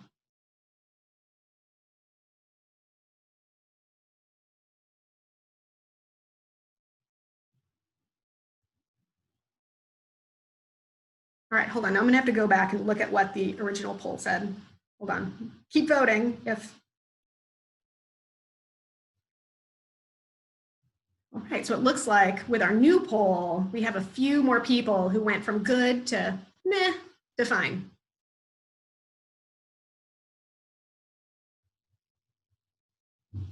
All right, that is so interesting. Right. Thank you everyone who voted. It's so fun to see these, and it's really fun to like chart them through time. So I appreciate you participating in the polls. All right, we've got some time for questions. So please use the chat box. I might stop my share for a little bit so that I can see you all Brady Bunch style.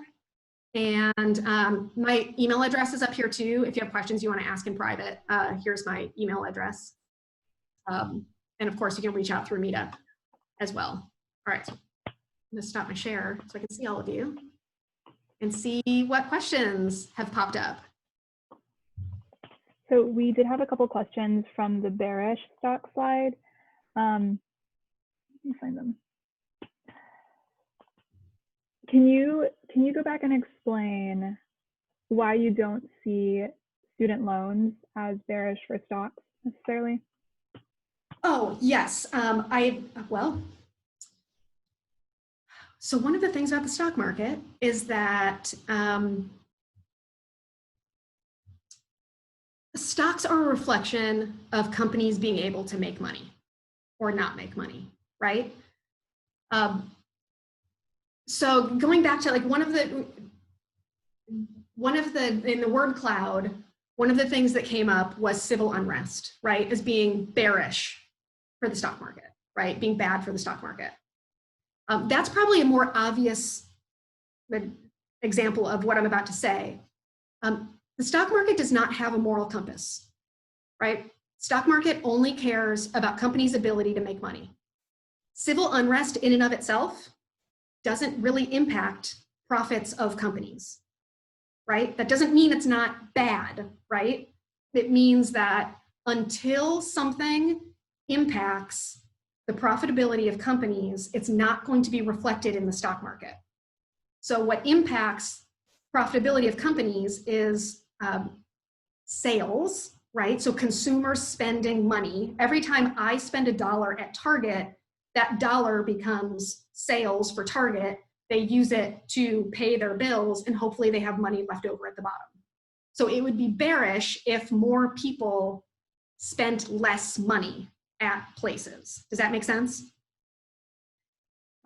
So the civil unrest, and this was the case all through 2020 and until recently, until companies or until investors see something happening that impacts corporate profits, The stock market is not going to react like you think it's going to, okay? So that is again, like with the forward lookingness of the stock market and this absence of a moral compass, it's really hard for regular people just living in the world to understand this about the stock market. With student loans, there's again, this coming back to the moral compass part.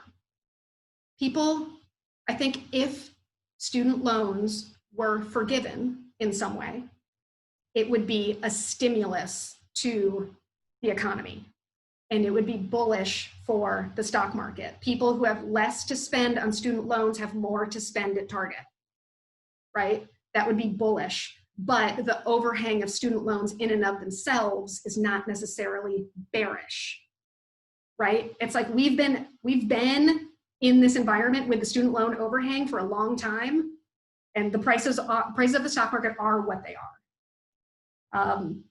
Until the overhang becomes so much that people who have all of these student loans are spending even less than they already are. If that happened, then we would expect repercussions in the financial markets, in the stock market. So the state of being as it is not necessarily bearish. If there was a reversal in some way of the status quo, it could potentially be bullish. Did that answer that?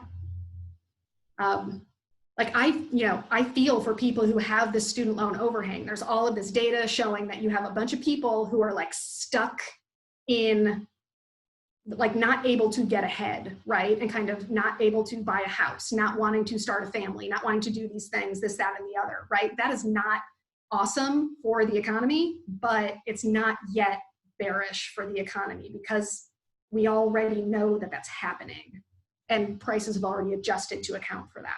So, and I think it's the same thing for the national debt and the budget deficit. Like these are just things that we've had for a long time. We're all used to it. Like there might be a tipping point at which it becomes an economic drag. I don't know if that's 2021. I don't know if it ever would happen that way, but it's often a case that people cite to themselves for a reason to not be in the stock market or to wait for something bad to happen from these things. Did that answer your question? Good question. What else? So Leora asked from the same slide, and Leora, we might have to have you explain a little bit further, but Leora says, I'd love to hear more about the inequality impact. More people do have sitting cash, but who, etc.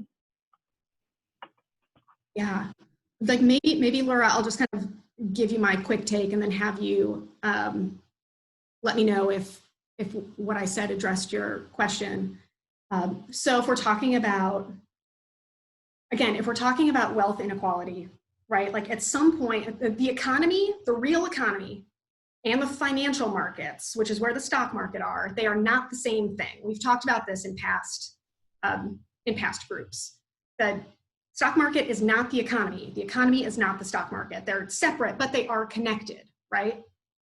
If you have massive inequality, like when you have people who have most of the wealth, and there's lots of studies that show this, wealthy people don't spend as much money in the economy, right? Like if you're just amassing wealth, it's just kind of growing and growing and growing. There's only so many groceries that a person can buy, right? There's only so much stuff a person can buy or experiences a person can buy before their wealth just starts taking on a life of its own and growing in and of itself. That wealth creation doesn't flow through to the economy until someone spends that money. They turn it into money and then they buy something with it or send it to someone who is going to buy something with it. So there's only so long that can persist, right? Because the economy would be stuck in this low growth mode. People with less wealth spend a higher, like they spend more money. The stimulus payments were trying to get to this idea, right? That's why over a certain income level, you didn't get a stimulus check because the assumption was that like you don't really need it and you're also not going to spend it. If you send someone with low income, if you send them a stimulus check, they'll probably spend it. right? They'll buy diapers or groceries or shoes or a car or whatever, right? They'll probably spend it. If you send money to wealthy people, they'll probably invest it. And that doesn't help the economy. The investing part doesn't help. So like these balancing between the financial markets, which is where wealth is kind of stored and parceled out, and the economy, which is where people work and get their income, that's where this inequality issue is going to rear its ugly head, because you're gonna have all these people, not even all these people, a few people with a lot of wealth and an economy that isn't getting like enough power to it in order to generate enough jobs to have those people be able to save some money and create their own wealth. So that's where inequality, again, it might not show up in 2021 exactly, but I think people are really starting to acknowledge this, that the massive wealth disparity is holding our economy back. It's not giving it enough power. Like what creates jobs are people spending more money. And so if you put more money in the hands of people that spend money, that will get the economy going, because every dollar you spend could turn into a job for someone else. Now that turns into revenue and a job for someone else. And you're trying to get that flywheel going, not just kind of the more people, more wealthy people controlling more wealth that's growing faster than they can spend it. Does that make sense? So Lior, I'd love to hear like if that like is, if it corresponds with your thoughts on it, or if you have more to add. Yeah, thumbs up, awesome. It's good to see you.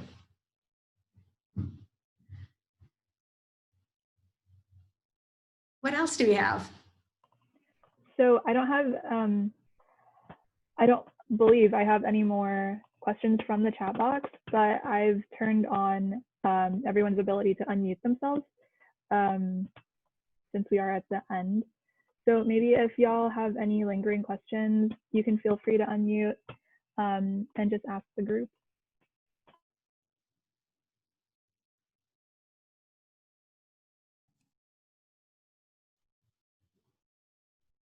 Stevie, is that you raising your hand? It is, it is. I was just wondering if you have cash, because you're supposed to have cash for an emergency fund, rainy or whatever, and then stocks. What kind of balance do you recommend in general without giving advice? Going back to that chart where you showed cash and commodities and then bonds and then real estate and stocks, do you recommend some kind of balance between those things, like a certain percentage? Yeah, I mean, when I think about it, think about cash is not valuable as an investment. It's valuable as a security blanket and as the source of the money you would use if there was an emergency, right? Or if you lost your job. So the cash is like an insurance policy, like a risk mitigator, right? Any money that you might need in an emergency, or if you lose your job or something unexpected happens, that money belongs in cash. For some people that might be a little bit, for some people it might be a lot, right? It totally depends on your circumstances. Like if you are the sole breadwinner and a bunch of people rely on you and you lose your job, what does that look like? You would want to have cash set aside in order to pay all the obligations that you still have, even though you don't have a job, for a long enough time for you to go get a new job, right? That would look really different from someone who, who isn't in that same situation. So the cash portion, whatever the percentage is, there's lots of rules of thumb, but my rule of thumb is, what does an emergency look like and how much will it cost you to get through it? That's how much you should have in cash. And then it's just gonna be at zero. Maybe you can find something at 0.5%. That's not really that's not really the decision that's gonna move the needle for wealth building, right? It's just, you have cash, it's gonna earn basically zero, it's okay, right? And then everything above and beyond that, the stuff that you don't need for the security blanket insurance policy, that's where that whatever that amount is, whatever percentage that is of your wealth, can go into something with a longer term time horizon. But you're always, because we're people living in the world, we're always balancing the short term, which is like cash. Where does cash come from? How do I pay the bills? Oh my gosh, cash, right? With the long term, which is, am I creating wealth over time for my future self? So I know that was a non-answer, but certainly, I mean, 2020 showed us everything. Everything was just dumped on everyone's plate. The value of cash, the value of stocks, right? The value of fiscal stimulus, like I know all of these things at once, right? So hopefully that kind of gives each person the ability to look at what they have in cash and be like, is this enough? Is it too much? Do I really need this much? Can I carve some out and put it in a time capsule for a future time? Or like, oh man, I barely got out of 2020 by the skin of my teeth. I actually need more cash reserves just in case. Because I think at one point you made the point that women hold too much of their assets in cash. Yeah, yeah. I mean, it is like, there's a safe, it's not all women, right? Like, it's, like kind of this safety blanket, and also people relying on you mentality, or it might not even be a mentality. It might be actually what your life is, right? That not ever taking the risk or not giving yourself the opportunity to think about your future self because you're worried about yourself and everyone else, most likely because you're worried about everyone else in the now, that you don't give yourself the opportunity to think about you 10 years from now, right? And like, what does your retirement look like? What does your life look like if you were taking care of yourself? So it's tricky, right? I mean, but certainly that idea of like, oh, I need to be prepared to take care of anything anyone throws my way. And I need to take care of my kids. I need to take care of my parents. And what if my siblings need help? And what if, like all of these other things, you can come up with like all of these people you need to take care of. And that's how much cash you have. When really, like, you also, on that list of people, you need to put yourself 10 years from now and how important that person is when you're making these decisions. And some of these other people, like your siblings, are just gonna have to take care of themselves, right? Like some of them are just like they just need to be put in like the other bucket, right? Of like people, yeah, maybe you'll be able to help, but yourself in 10 years needs to be like in that, this is super important. These are the really important people to take care of. And yourself in 10 years is one of those people. So that's a really, really good question. Thank you. Thank you, Sarah.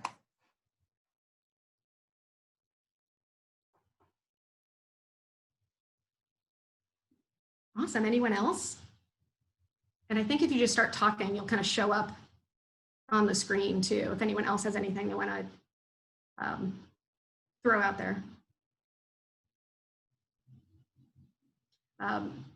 So I hope, if anything, like, my takeaway for the stock market, for everybody who's participating, is there's power and danger, right? And those things are very much like, you have to be aware of both things, right? You can put the odds in your favor of taking advantage of the power and the growth if you give yourself a long enough period of time. If you're trying to make short-term trading decisions about the stock market, you are not tipping the odds in your favor, and it's incredibly difficult. And so I would encourage you, as you're learning more about the stock market, to do your best to get away from short-term trading or speculating on the direction of the stock market, and taking advantage of longer-term trends that you can still create vast amounts of wealth by just giving yourself 10 years, 20 years, 30 years in the stock market. As your decisions become shorter and shorter term, it is more and more difficult to make them. And I've watched so many people fall into this trap in 2020. And it's really hard, right? To start making your stock market decisions based on the day-to-day or the week-to-week price fluctuations in the market. You're not only competing with yourself and your own education level, you're competing with people who do this for a living, and you're competing with their computers, and you're competing with the vast amounts of resources that people throw at this trading issue.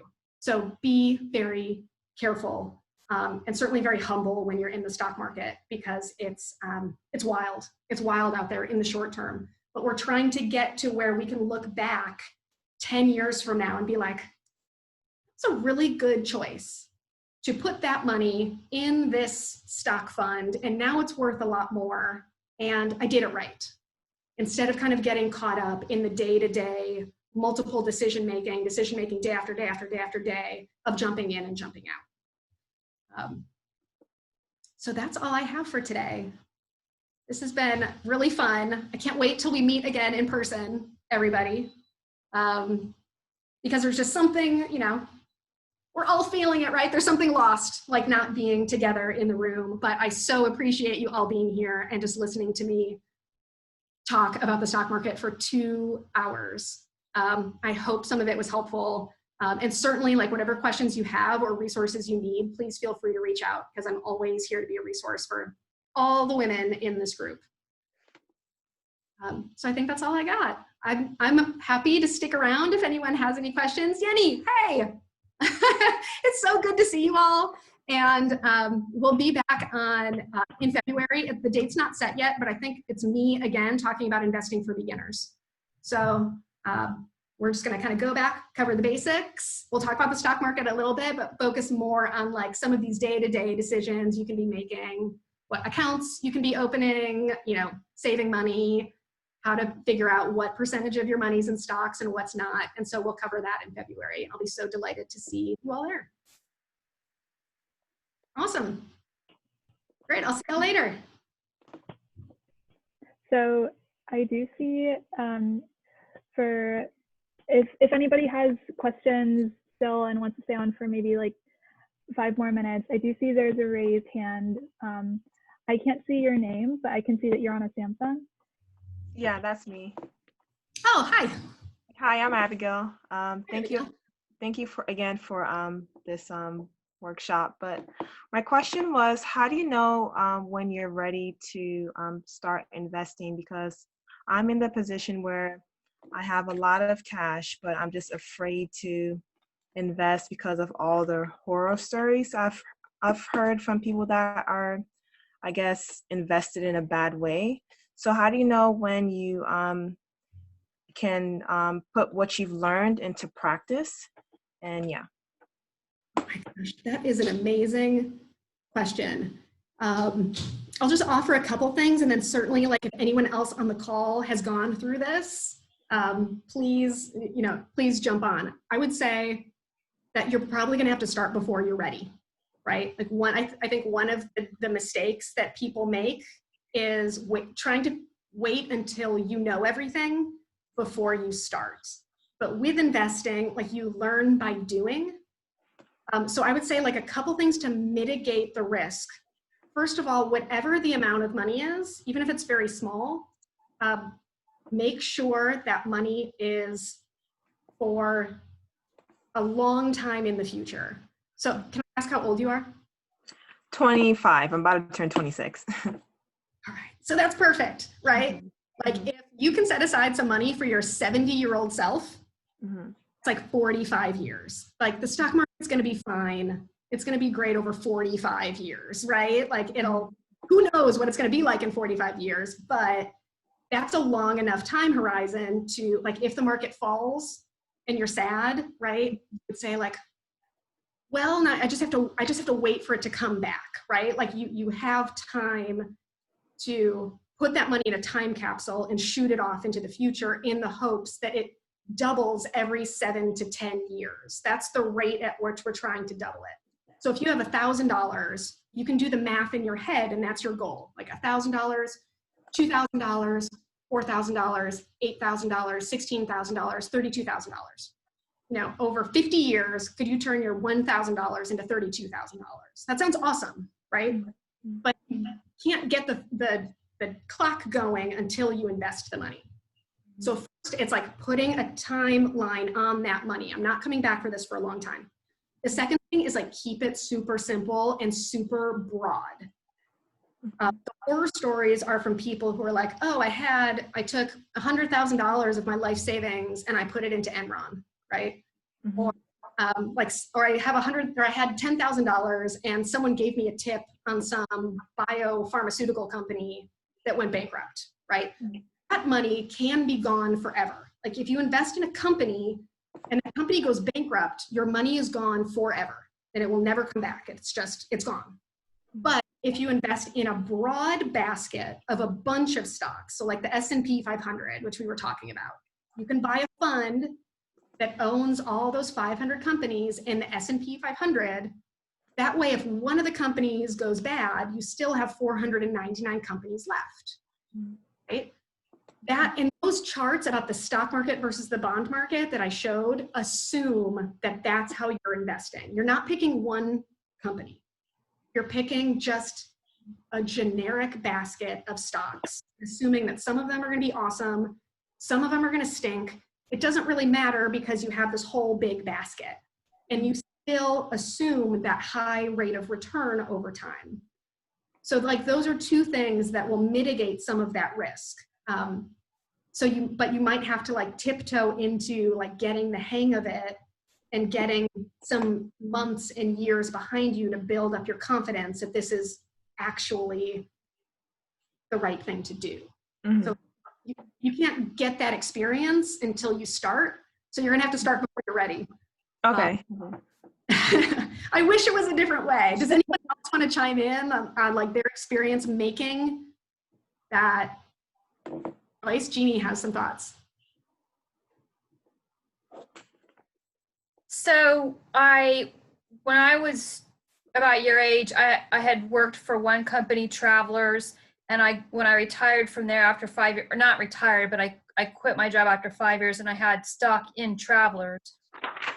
And I worked in the medical center and I had bonds. I moved those out of Traveler stock and into random stocks. And so some of the stocks I bought, like one of them in particular, Nokia, has almost fallen to zero. And so I think when I read investors, they say they've made mistakes. But in general, if you buy value stocks, I think Warren Buffett likes McDonald's, or people like Starbucks or Amazon, because Amazon is just everywhere. Mm-hmm. Make money, but expect to make some mistakes. Okay. And I wish I had left my money in that Traveler stock and reinvested the dividends, because that's a dividend paying stock. I would have had more money than I do today. But the good thing is I've learned things about investing by making mistakes, just like in life. Thank you. Awesome. I was gonna mention, I remember being 25. I'm almost in my 40s now. So I would say the important thing is, like she said, do it now, because at 25 is much better than waiting until you're 35. You've lost it all that time. And then once you invest it, don't log in and look at it every day, because it will go up, it will go down, and you don't want to get upset. I don't know about you, but I don't gamble in Vegas because I hate losing money. So I set a thing of, every 3 months when my statement or quarterly statement comes out, then I will check. And if it has gone down a little bit, that's okay. And I look back, at stuff like when I've left jobs and then rolled it over, I know what the amount was then, and I look at it 5 years later, and most of the time it has grown. So sometimes you have to look at it that perspective. It may have started out at 5,000, but 5 years from now, maybe it's doubled.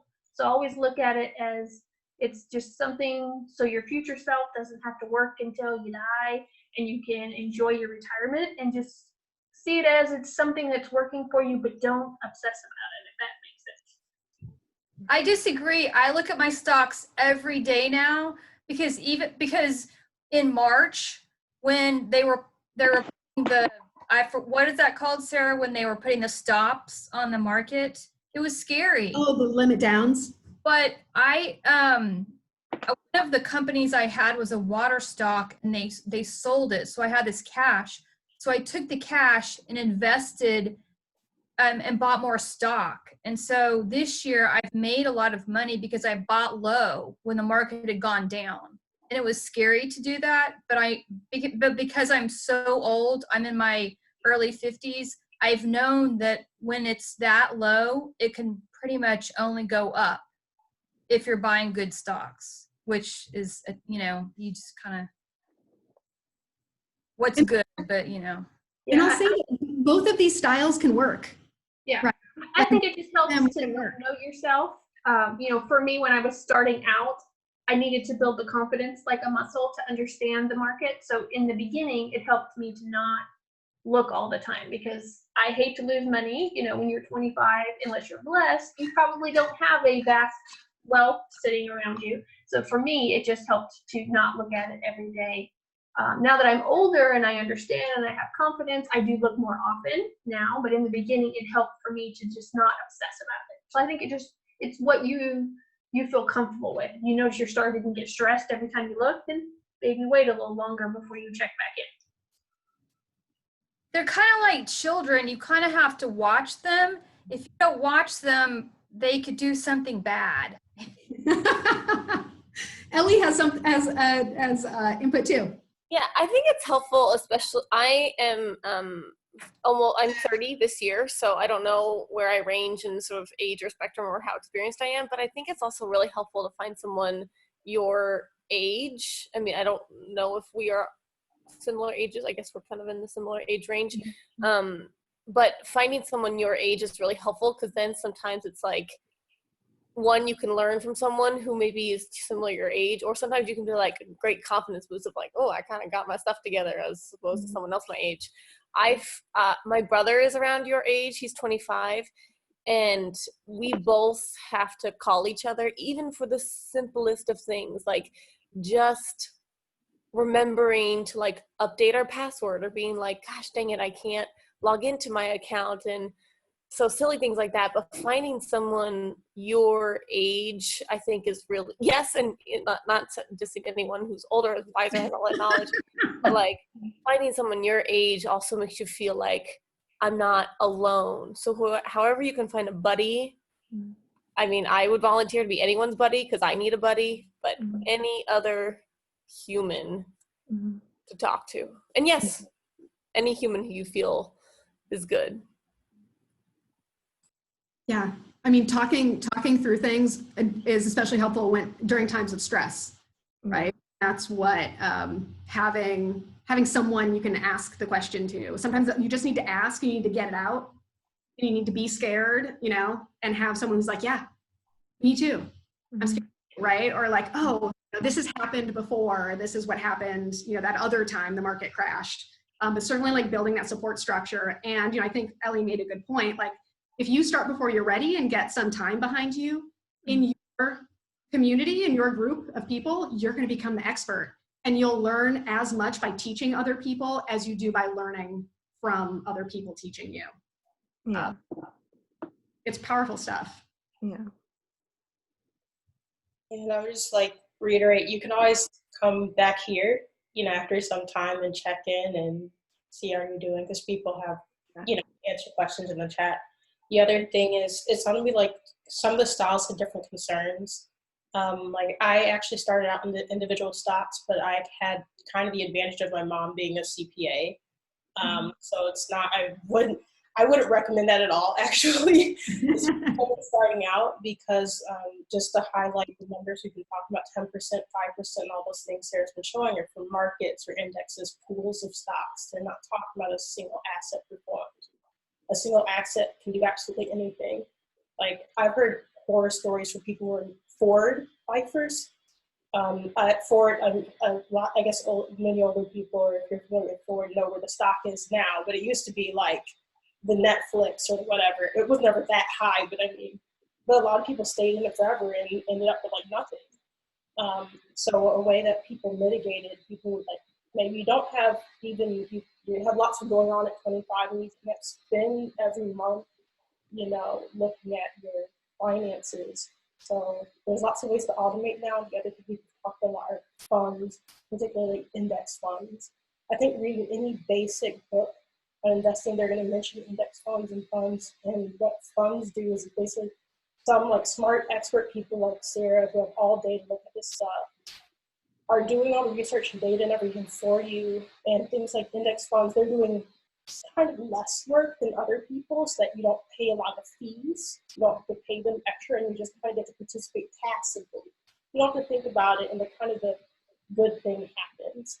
That's the way you don't have to worry about checking every day or even quarterly, really. I know plenty of stuff happened to me where I sometimes went like a year blank out, but got a job, put money into my 401k, which has fund choices. So that was my transition from individual stocks to funds to my company's retirement.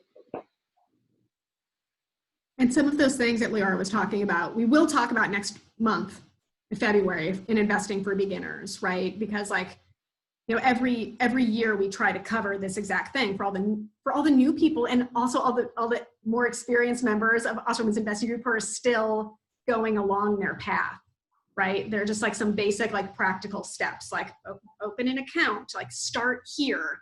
And then as you get experience and you develop your own style, you'll know how to adjust for where you go, right?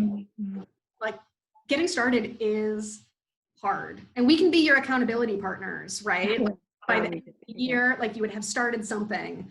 Like we do that a lot of times before a meeting, especially our in-person meetings, is like, what did you do that you're proud of? And people will be like, oh, I started a Roth IRA, or I like bought some fund, right? You know, and we can all clap, right? Yeah.